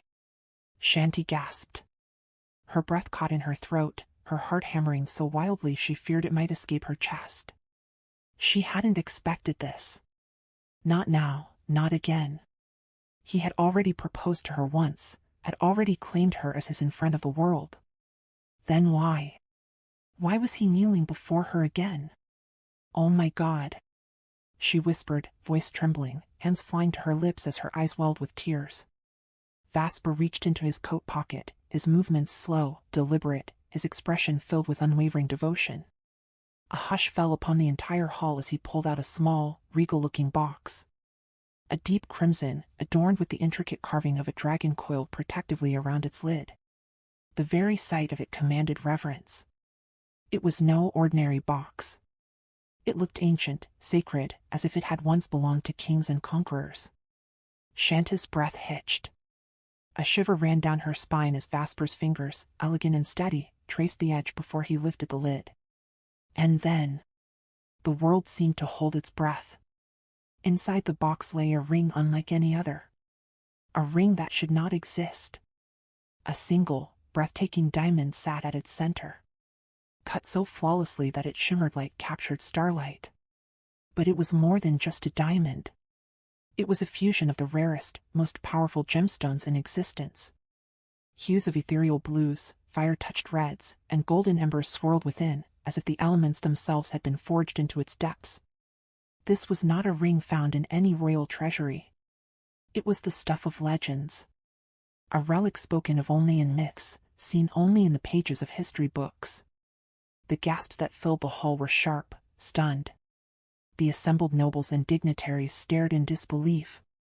Even King Elander Valinor, ruler of Sylvan Concord himself, sat forward in his throne, his brows furrowed in shock. He had read of this ring, studied its existence through ancient texts. But how?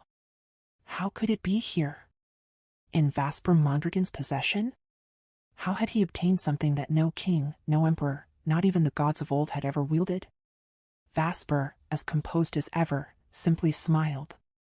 His gaze never wavered as he held the ring up to Chanty, his velvety voice a vow woven into the very fabric of time itself. Be my queen, my love. Stay with me for as long as I live. And even in my next life, I will search for you. A sob escaped Chanta's lips. Tears fell freely now. Yet she laughed through them, overwhelmed, trembling. Yes. Her voice quivered, thick with emotion. Vasper, yes. A deep breath left Vasper's chest. Relief. Joy.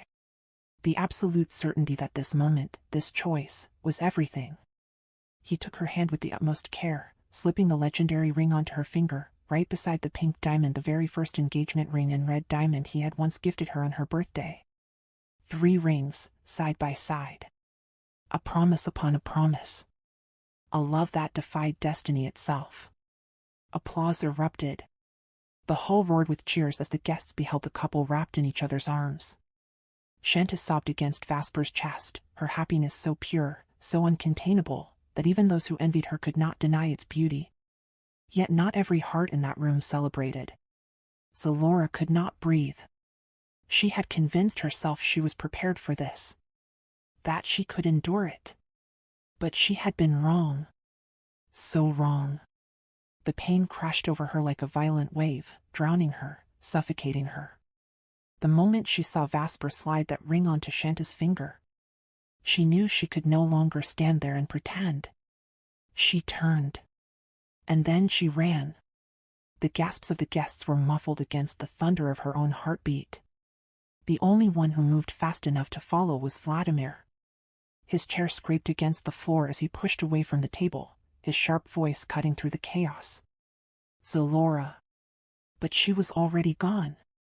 From the head table, Vesper's gaze flickered, catching the sight of Zalora's retreating form as she disappeared through the grand doors of the dome.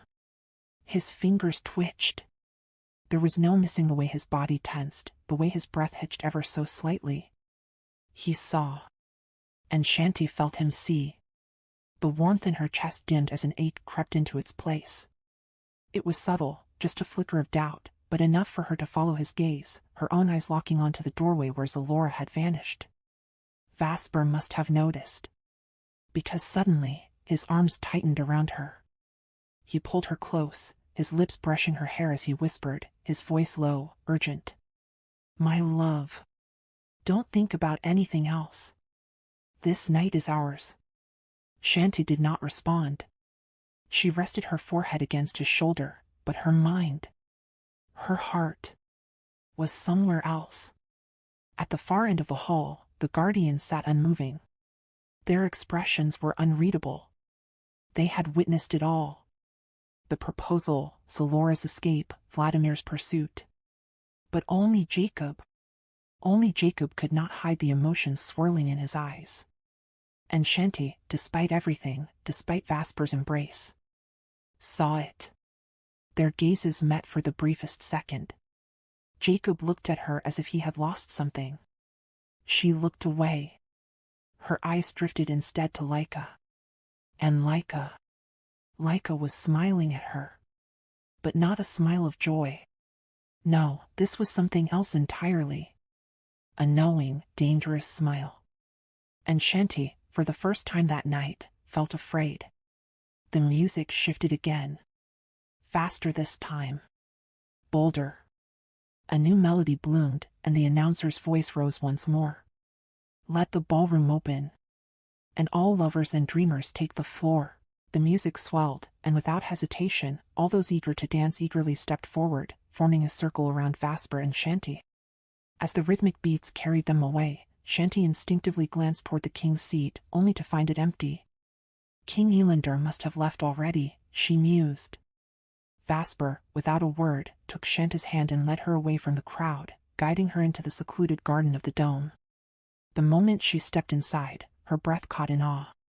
The air was thick with the intoxicating fragrance of the flowers that surrounded them, their scent so rich it felt almost hypnotic.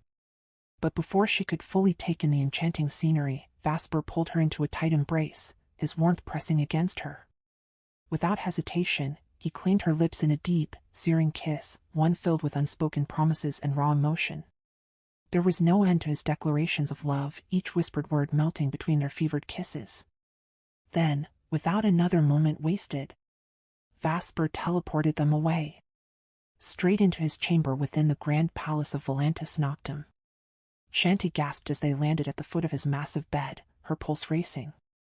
She tried to form words, but they dissolved under the heat of his lips against hers. His hands, urgent and desperate, made quick work of their clothing, shedding the barriers between them as if time itself was slipping away. I've missed you so much, my love. Vesper murmured, his voice husky with longing. Their bodies intertwined, bare skin meeting in a fevered embrace. Slowly, with reverence and unrestrained desire, Vasper laid Chanty down upon the bed. And in that moment, the room became filled with the sounds of their moans and whispered sighs. The air heavy with the fire of their passion and the depth of their love. Meanwhile in Velantis Noctem on the day that Vasper Mondragon was set to announce his union with Don Lorenzo. A wedding to be held alongside his formal ascension as king of the realm. However, this royal marriage, tied to his coronation, defied the kingdom's long-held traditions. Typically, a sovereign's wedding followed only after their coronation had taken place, yet Vasper had chosen to break precedent. This decision sent waves of shock through the kingdom, marking the beginning of a reign unlike any before. Under Vasper's rule, change came swiftly and irreversibly. The very fabric of Velantis Noctem, once bound by the rigid order of the past, began to shift. Citizens, who had once lived behind unseen walls, now found their world expanding. The invisible shield that once enveloped the kingdom, impenetrable under the late King Alexander Mondragon's decree, had been lifted. The borders, once sealed from the outside, now stood open to visitors and travelers alike. The most striking revelation was the unveiling of the hidden desert. A vast, enigmatic landscape that Alexander Mondragon had concealed from public view with an intricate cloaking device. Now, under Vasper's rule, the desert stood exposed beneath the endless sky, its golden sands stretching far beyond the horizon. Those who once whispered of its existence in hushed voices could now walk freely upon its ancient terrain. A place of secrets had become a place of history. It was here, in this forsaken desert, that Alexander Mondragon had met his end. Felled by the fabled sword of destiny, wielded by Don Lorenzo. To honor this momentous event, a historical landmark had been erected upon the very sands where the king's blood had once spilled. The only trace of Alexander Mondragon that remained was his battle-worn attire, preserved within a crystalline orb at the heart of the palace. Like Jake Valerian, another fallen legend, no physical body had been left behind. A cruel fate befell those of great power. Upon their deaths, their bodies did not remain but rather dissolved into the elements. Alexander had become one with the desert sands, while Jake had faded into the air, his very essence dispersing like smoke upon the wind. As the day of coronation and union drew near, royalty and dignitaries from allied kingdoms arrived at the grand palace of Velantis Noctem. The royal staff welcomed each guest with precision and grace, ushering them into a world that stood unparalleled in its magnificence. Velantis Noctem was a kingdom of unparalleled advancement, where towering structures of pure crystal gleamed under the light, unlike the fragile glass of the outer world. Overhead, sleek flying vehicles cut through the sky, weaving effortlessly between buildings that shimmered with energy. The streets thrived with citizens of various species, some walking, others gliding on levitating boards, their silhouettes casting elongated shadows under the radiant glow of the city's ever-burning luminescence. There were no tangled wires stretching across the skyline. No reliance on conventional energy, the very buildings themselves pulsed with power drawn from the enchanted crystals embedded within their walls. Yet for all its futuristic splendor, nothing compared to the sheer grandeur of the royal palace where the gathering of the 13 ruling councils would soon take place.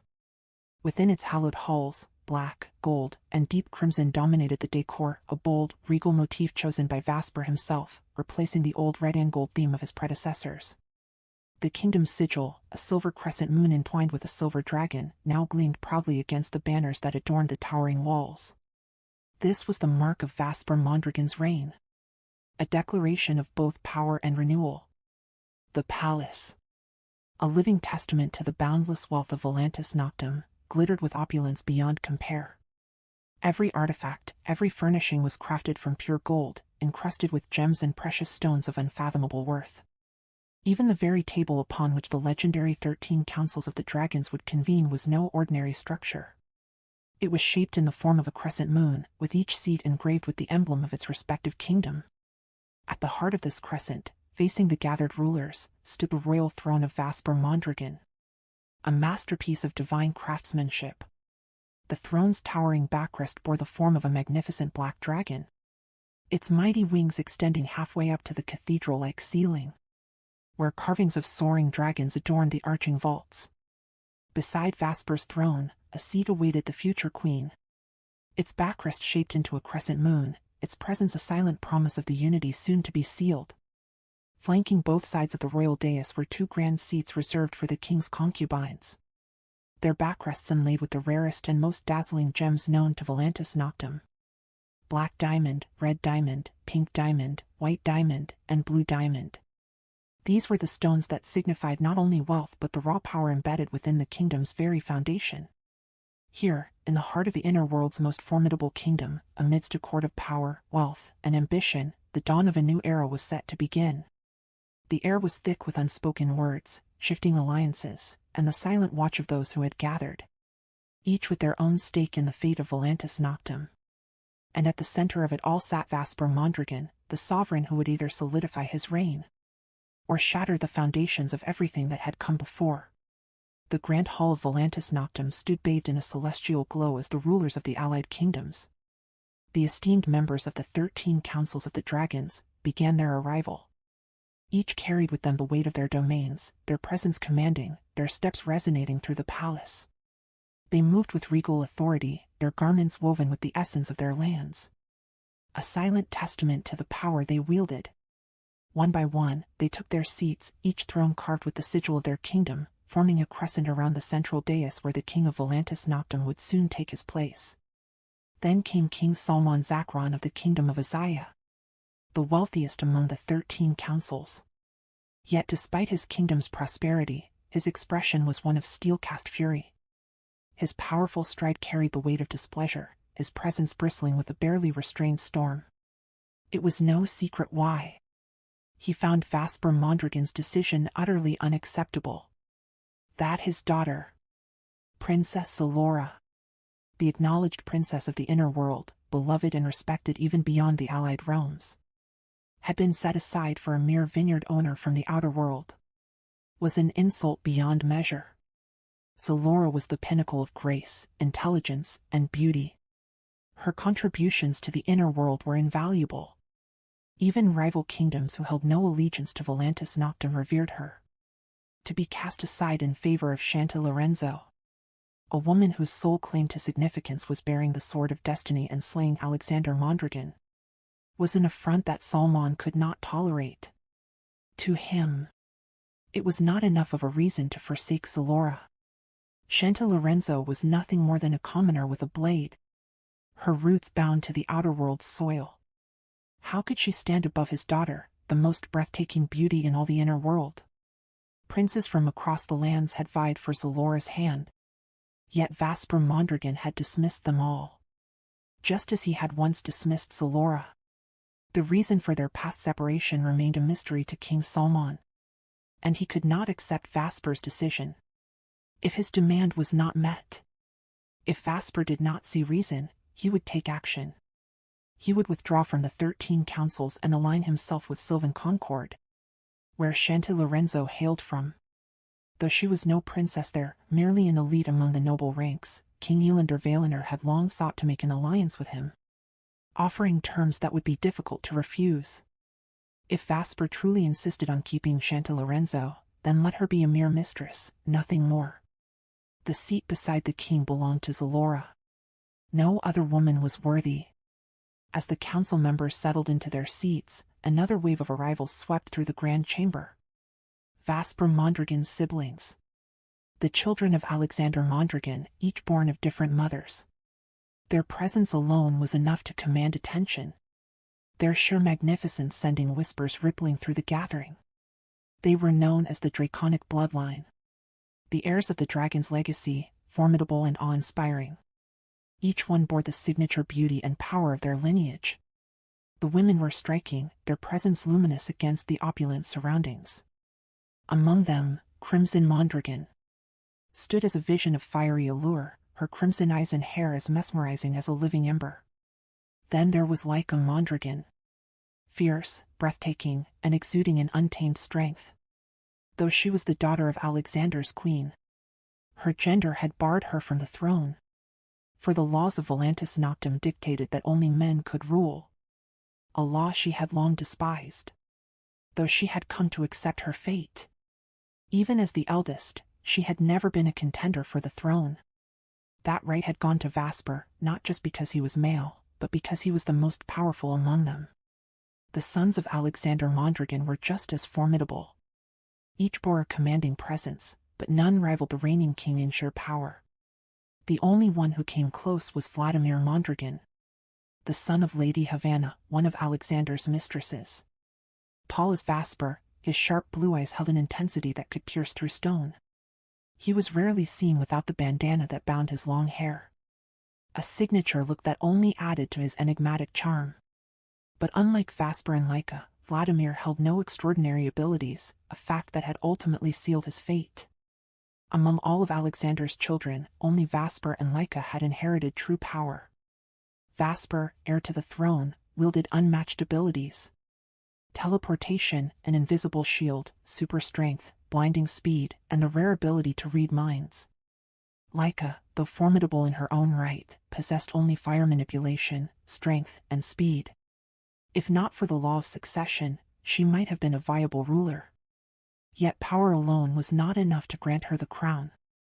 And so, the throne had gone to Vasper, despite his initial disinterest in ruling. For years, Vasper had been a restless force, his heart and mind fixated on the outer world, where he had built an empire of wealth and influence. His reputation had been one of recklessness, ruthlessness, and defiance.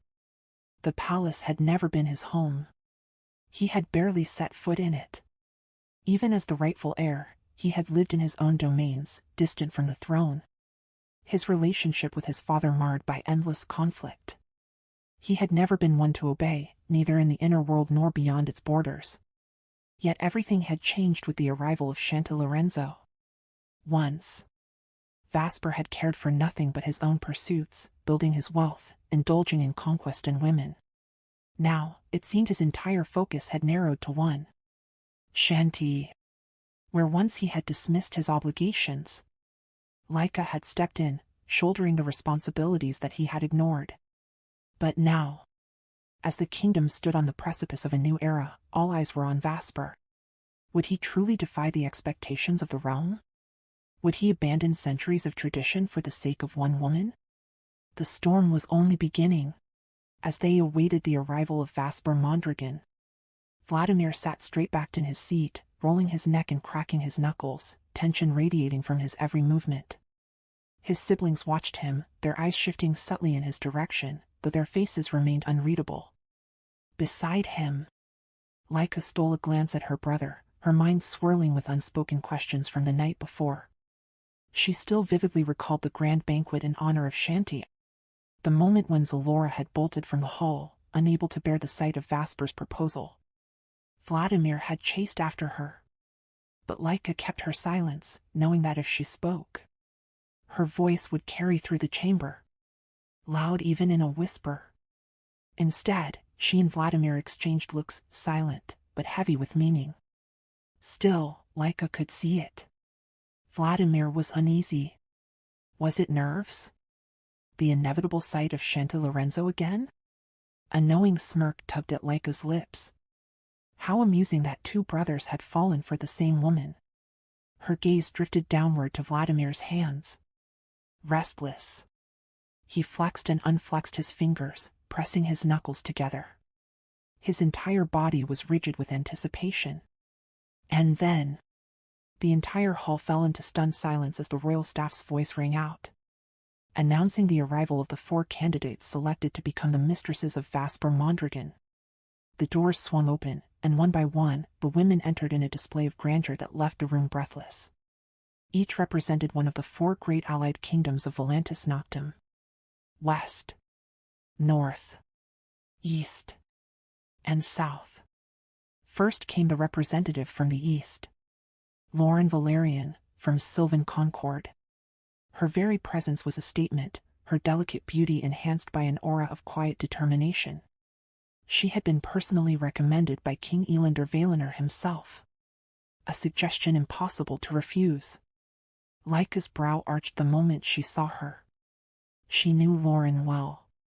This was a woman obsessed with Vasper Mondragon, a dangerous infatuation. And as if fate enjoyed cruel twists, she was also the cousin of Jake Valerian, Chanty's former husband. How amusing. Lauren's ethereal beauty was undeniable, pristine skin like porcelain, eyes that shimmered with longing, and an air of untouched purity. She had made a vow to offer herself wholly to Vasper, body and soul. Following her was the representative from the south, Lady Zyra Vortalis, the daughter of King Rathorn of the Ember Dominion. Her presence radiated fire and untamed spirit, her deep crimson dress trailing like molten lava. Her entrance was a silent proclamation of her power, the sharp glint in her eyes promising she would not be ignored. Next, from the west, came Princess Saphira Dracos of the Stormwatch Citadel, daughter of King Alistair Dracos. She moved like the tempest itself, silver-blue robes flowing around her in waves, her sapphire eyes cold and calculating. A ruler by birthright, Saphira carried herself with regal authority, each step deliberate, her chin lifted high as she took her seat. And finally, the last to arrive, the representative from the north. The moment her figure appeared, a visible ripple of tension ran through the room. Zalora. The moment King Salman Zakron laid eyes on his daughter, a storm brewed in his expression. He had not expected this. They had spoken, she was not meant to be here. And yet, there she was, moving with unwavering resolve, taking the final seat among the mistresses. Zalora was breathtaking. Hair as white as freshly fallen snow cascaded down to her waist, her ethereal skin almost luminescent under the grand lights of the palace. She did not merely look beautiful. She was otherworldly, as if an angel had descended to the mortal realm. Even among the stunning women gathered, Zalora was different, an untouchable goddess among mortals. Lyca smiled at the sight of her. Zalora would never give up on Vasper, even if it meant lowering her status. She would rather be by his side as a mistress than live a life without him. Across the room, Vladimir watched Zalora closely. Once, he had desired her. Once, he had been captivated by her beauty, her spirit. But now, all he felt was pity. The love he had for her had faded, replaced by something else. He could see the pain in Zalora's eyes, no matter how well she hid it behind her unwavering poise. She was wounded, bleeding inside. And yet, weren't they the same? Both suffering silently for the ones they loved? Zalora for Vasper, and he for Chanty. As Zalora took her seat on the right, her gaze collided with Vladimir's. There was no emotion on her face, no vulnerability in her expression. She was strong, expert at masking her heart. Then, her gaze shifted to her father. They locked eyes. Neither spoke a word. Silence stretched across the chamber. Each of the four mistresses rested their hands upon the armrests of their chairs, as if they already belonged there. As if their place beside Vasper Mondragon was certain. Lauren Valerian, in particular, was practically glowing. Her smile was one of triumph, an uncontainable joy washing over her as she basked in the reality of being within Vasper's palace. In his domain. All of them were stunning, like goddesses descended upon the earth. The four mistresses, the 13 council members, and the legendary draconic bloodline all awaited one thing: the arrival of Vasper Mondragon. And in that waiting, Vladimir felt his unease swell, his body rigid as he sat upright. He and Zalora, so different, and yet, in that moment, the same. Their gazes met once more. Tension crackled between them, unspoken yet undeniable. Zalora's fingers curled slightly over the armrest, her grip tightening as she held Vladimir's stare. They both wished to disappear. In that moment, both regretted coming to this gathering. Meanwhile, Lyca merely smirked, utterly entertained by the unfolding chaos. Vasper's beauty, his allure, it was both a gift and a curse. A devastating one. And then, the great doors swung open. A hush fell over the hall. The heavy echo of the doors reverberated through the chamber. And as the royal staff's voice rang out, announcing the long-awaited entrance of Vasper Mondragon, the entire room stilled. The grand doors of the royal hall groaned open, their sheer weight sending an echo through the vast chamber. A hush fell over the assembly, the air thick with reverence and anticipation. One by one, the rulers of the allied kingdoms, the draconic bloodline, the 13 councils of the dragons, and the 4 chosen mistresses of Velantis Noctem rose to their feet, their collective movements a silent act of deference. Then, he entered. Vesper Mondragon, a force of nature wrapped in human form, draped in royal regalia woven from the deepest black and embroidered with gold threads that shimmered like constellations against the abyss. His towering presence dominated the chamber, his powerful frame exuding the raw strength of a ruler who was both feared and desired. His dark hair, tied in a half-man bun, cascaded in loose strands that framed the striking cut of his face. Every step he took was fluid, predatory, an effortless display of power honed through a lifetime of command. He needed no crown to announce his authority. The weight of his presence alone brought the room to its knees. But it was not just Vesper who stole the breath of those present.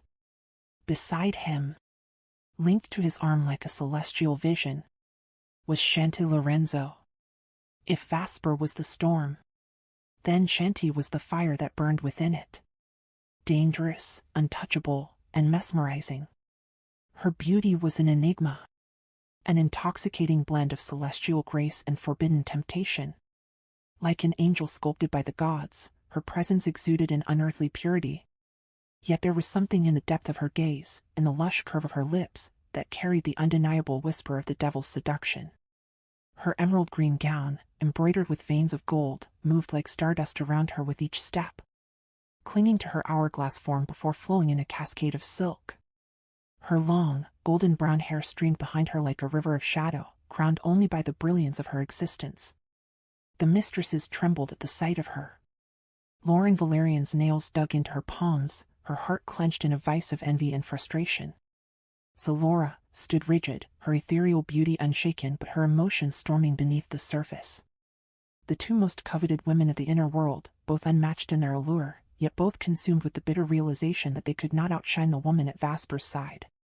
Their march towards their seats was nothing short of mesmerizing. Vesper walked with unyielding purpose, his every motion exuding dominance, while Chanty moved like a phantom queen. Elegant, untouchable, and devastatingly enchanting. A hush of reverence cloaked the room, but beneath the silence, tension crackled like a charged storm.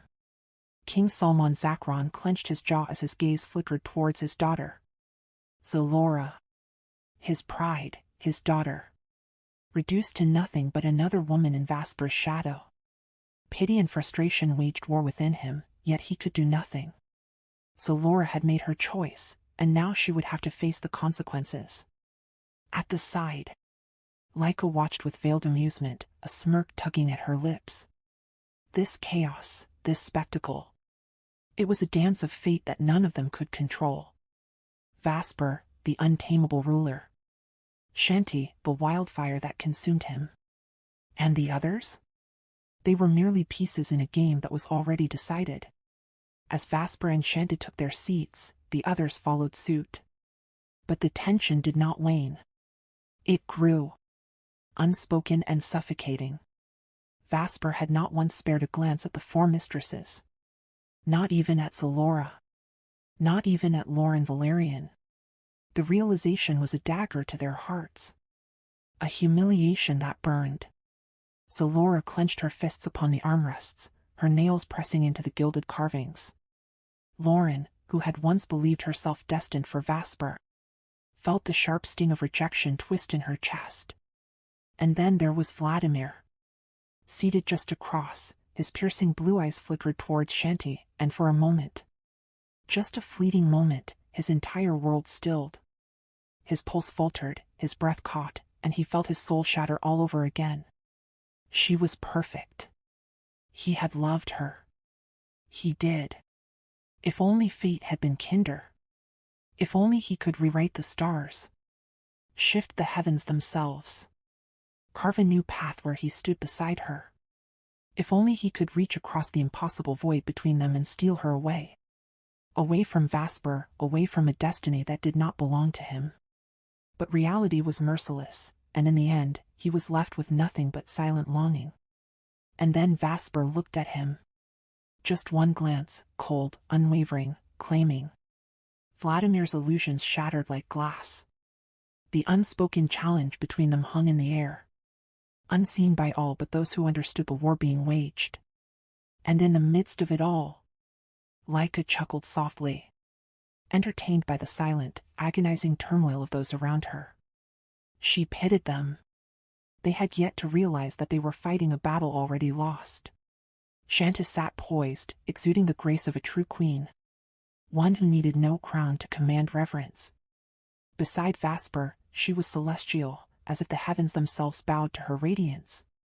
The angels must have been singing of her beauty, the stars forming a crown above her head, while the very earth beneath her feet seemed to worship her presence. And yet, only she knew the turmoil that raged within her. Not a trace of fear showed on her face, but beneath the surface, her heart pounded with unease. Anxiety coiled within her chest, constricting her breath, her pulse a frantic rhythm of worry for both herself and Vasper. In that very moment, in that very hour, she knew their enemies were scheming, plotting to see Vasper fall. Of all those in the room, only a few truly wished him well. The rest sought to claim him, body and soul.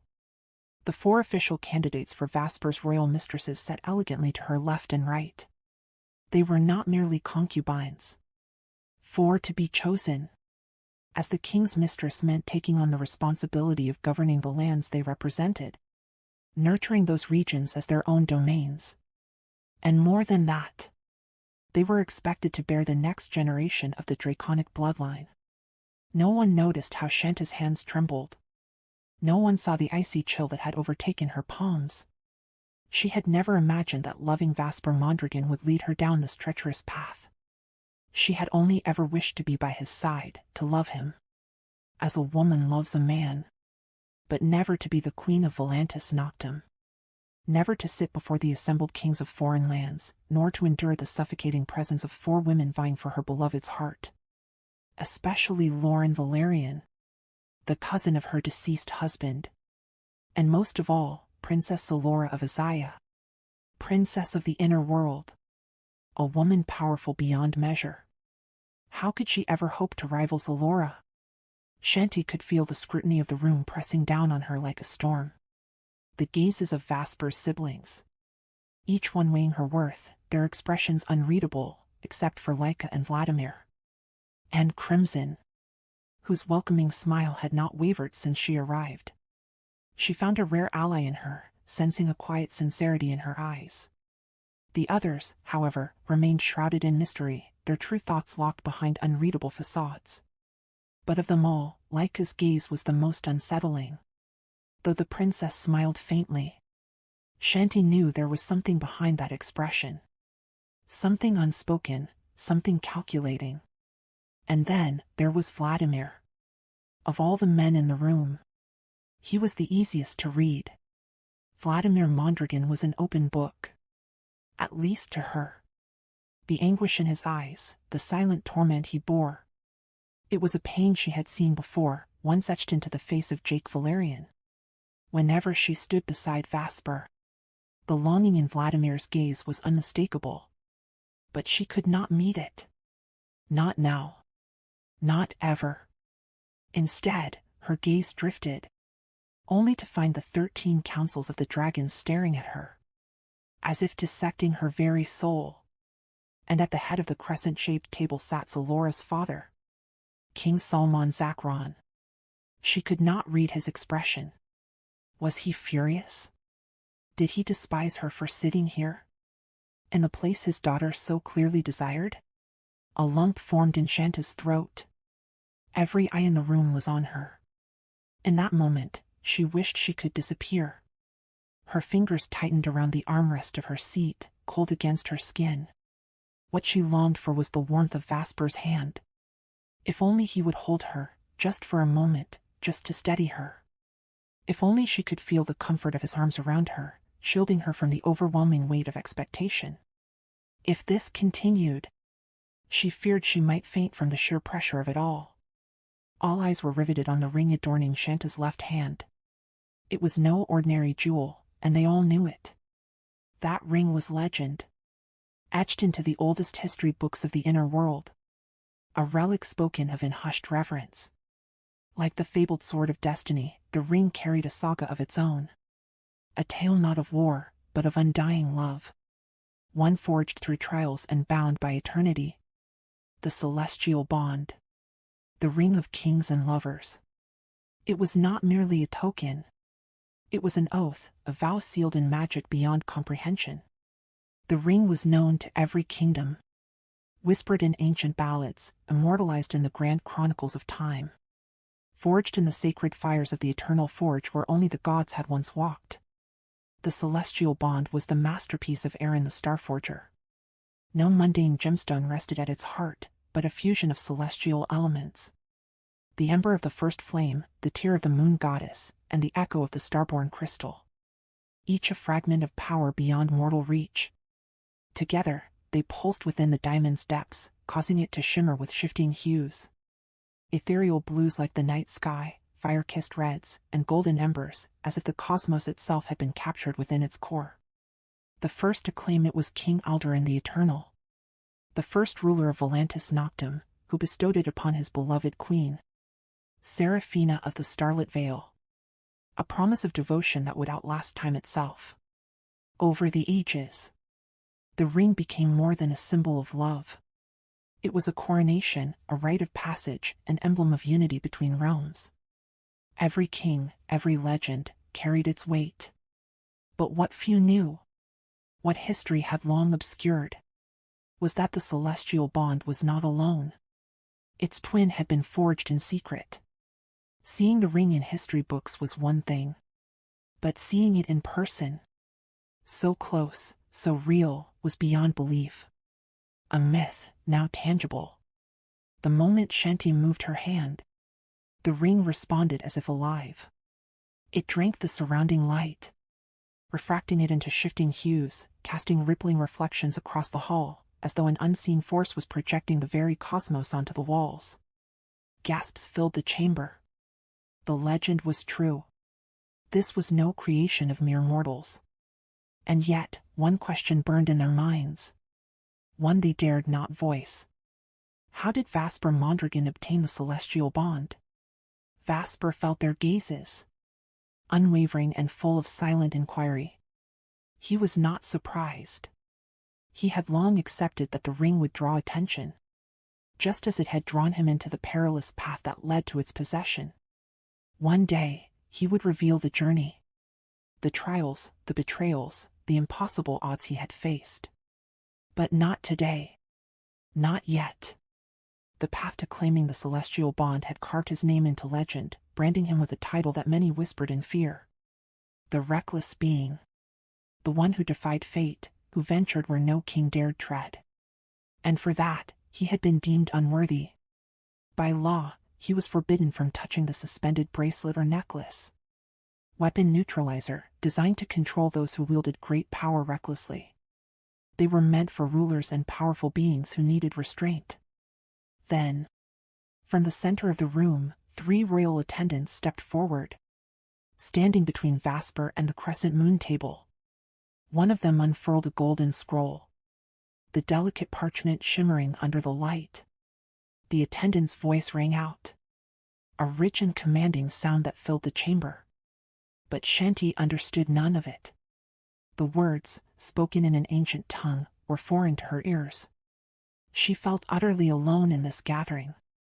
The attendant's voice echoed through the halls, a testament to the power imbued in the words.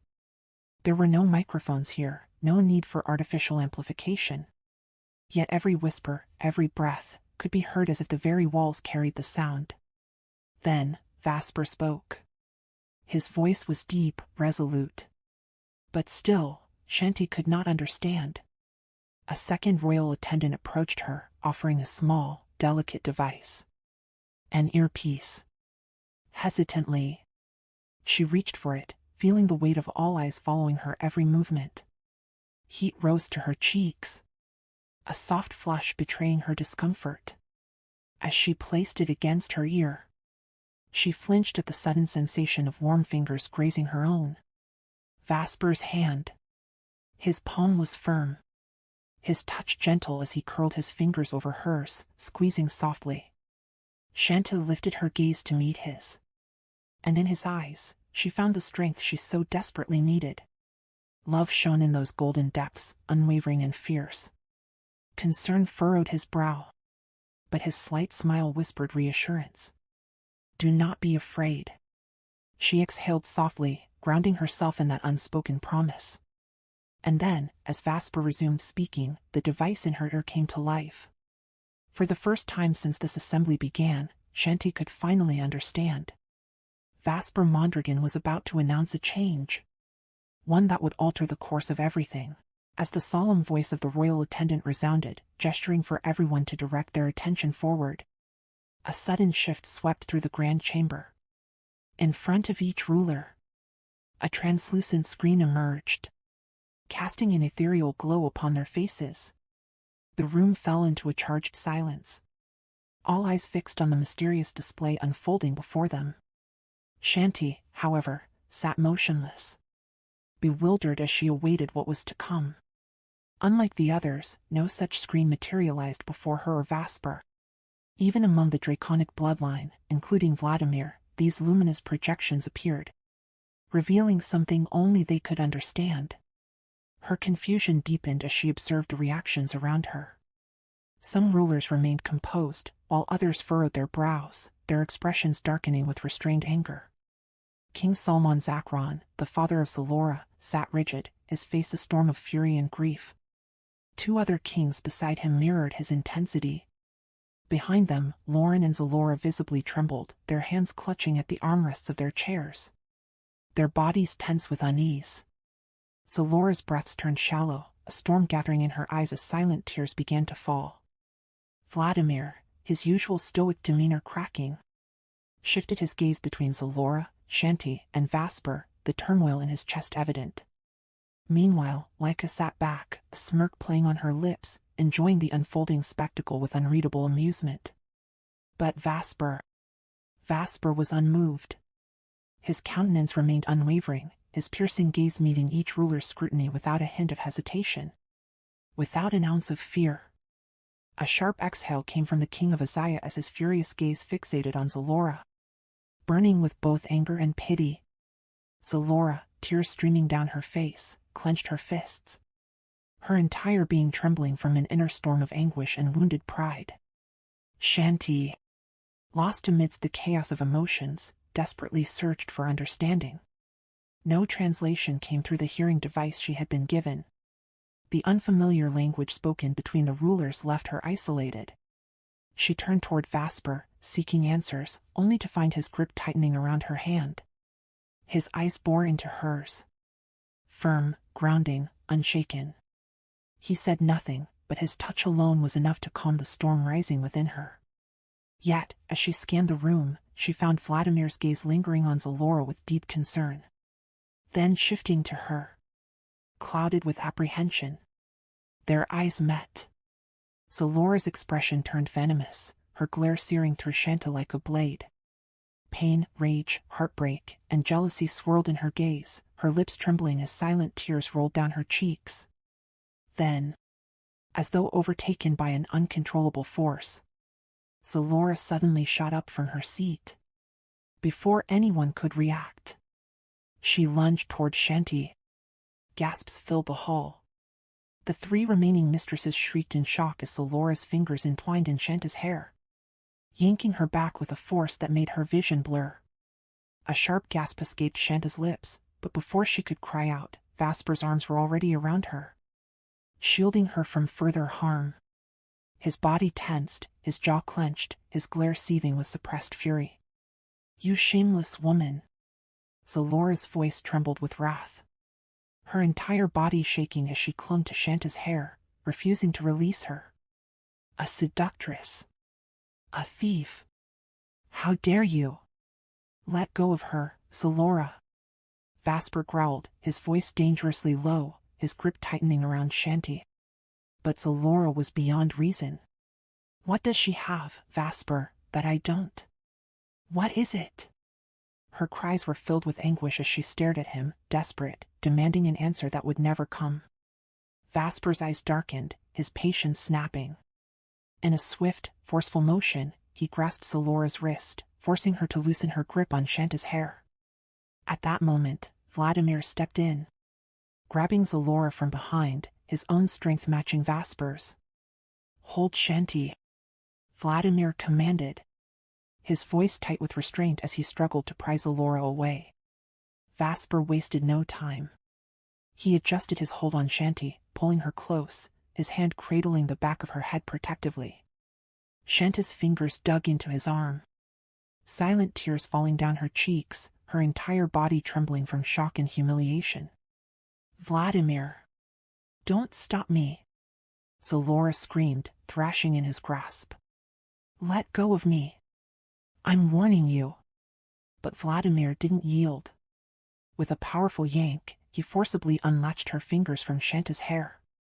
The moment her grip broke, Vasper wasted no time.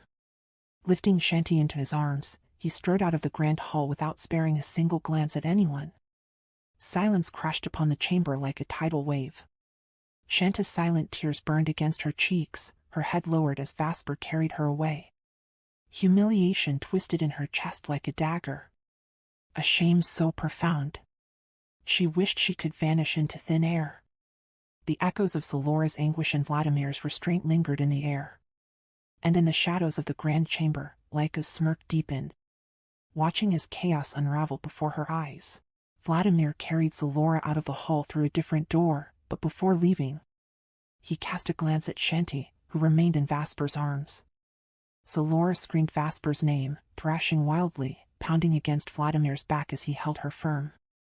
"Vasper, you will regret this. You will never be happy with that woman. I swear it. You disgraceful wretch." Zelora's voice echoed through the great hall, her furious cries reverberating like the roar of a storm. King Zakron, her father, shut his eyes tightly, unable to bear the sight of his daughter's humiliation. His fingers curled into fists, but he did not move. His breath was shallow, his chest heavy with emotion. Anger, sorrow, helplessness. The rulers who witnessed the scene were left in shock, their eyes darting between Zelora's frenzied departure and Vasper's cold, unwavering stance. Zelora had forgotten herself, forgotten the dignity expected of her before the ruling houses.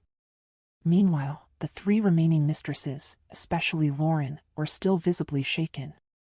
Though deep inside, Lauren felt satisfaction.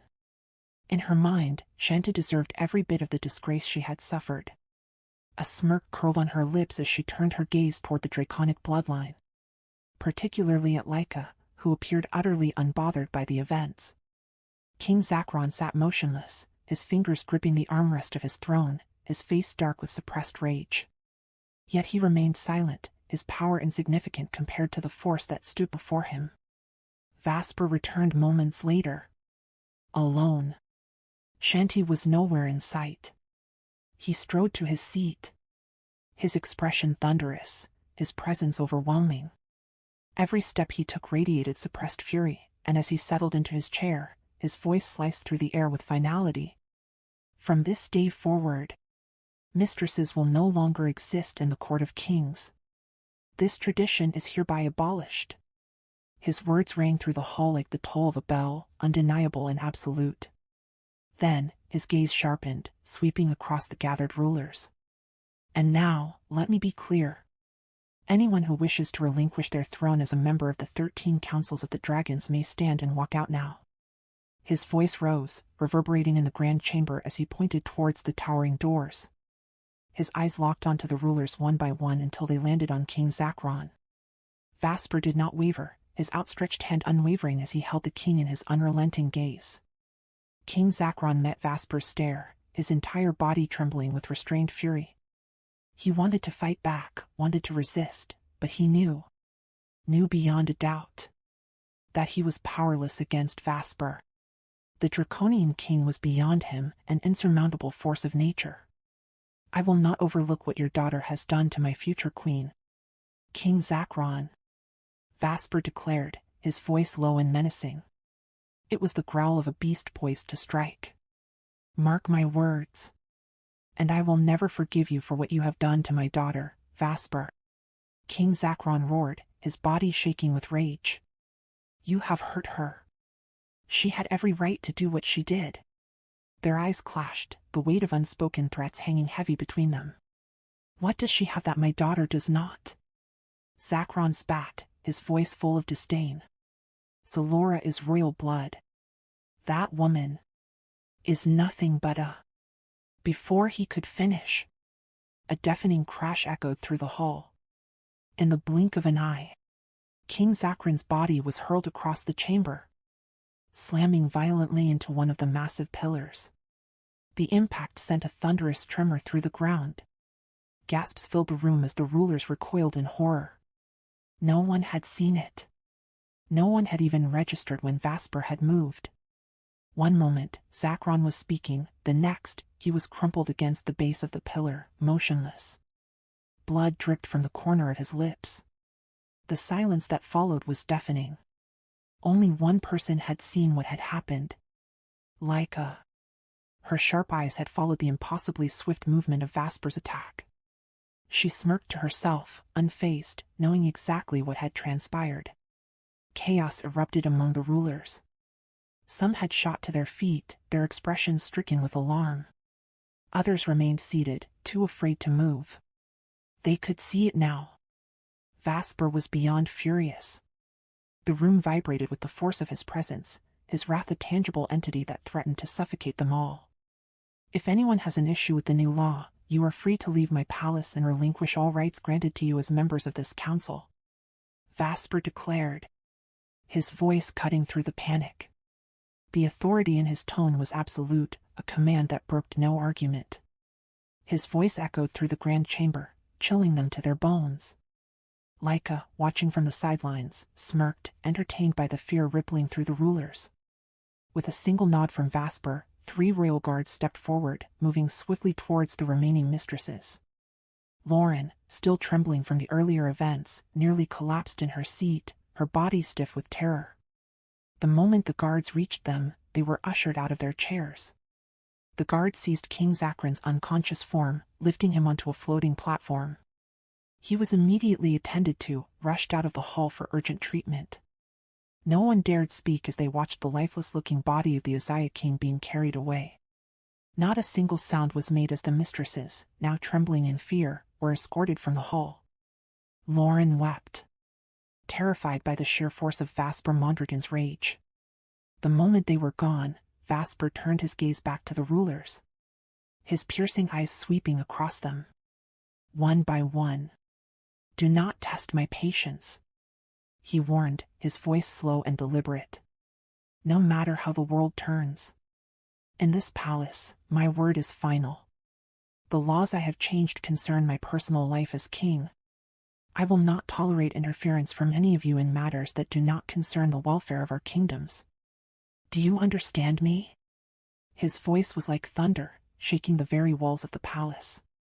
The rulers flinched at the sheer power in his words, nodding hastily, too afraid to utter a single objection. "I will call for another meeting to ensure order is maintained. For now, let it be known. I will ascend the throne alongside my queen, and there will be no mistresses by my side. Is that clear?"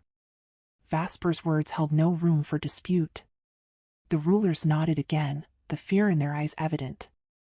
Without waiting for further response, Vesper turned on his heel and strode out of the hall. His departure was as commanding as his presence.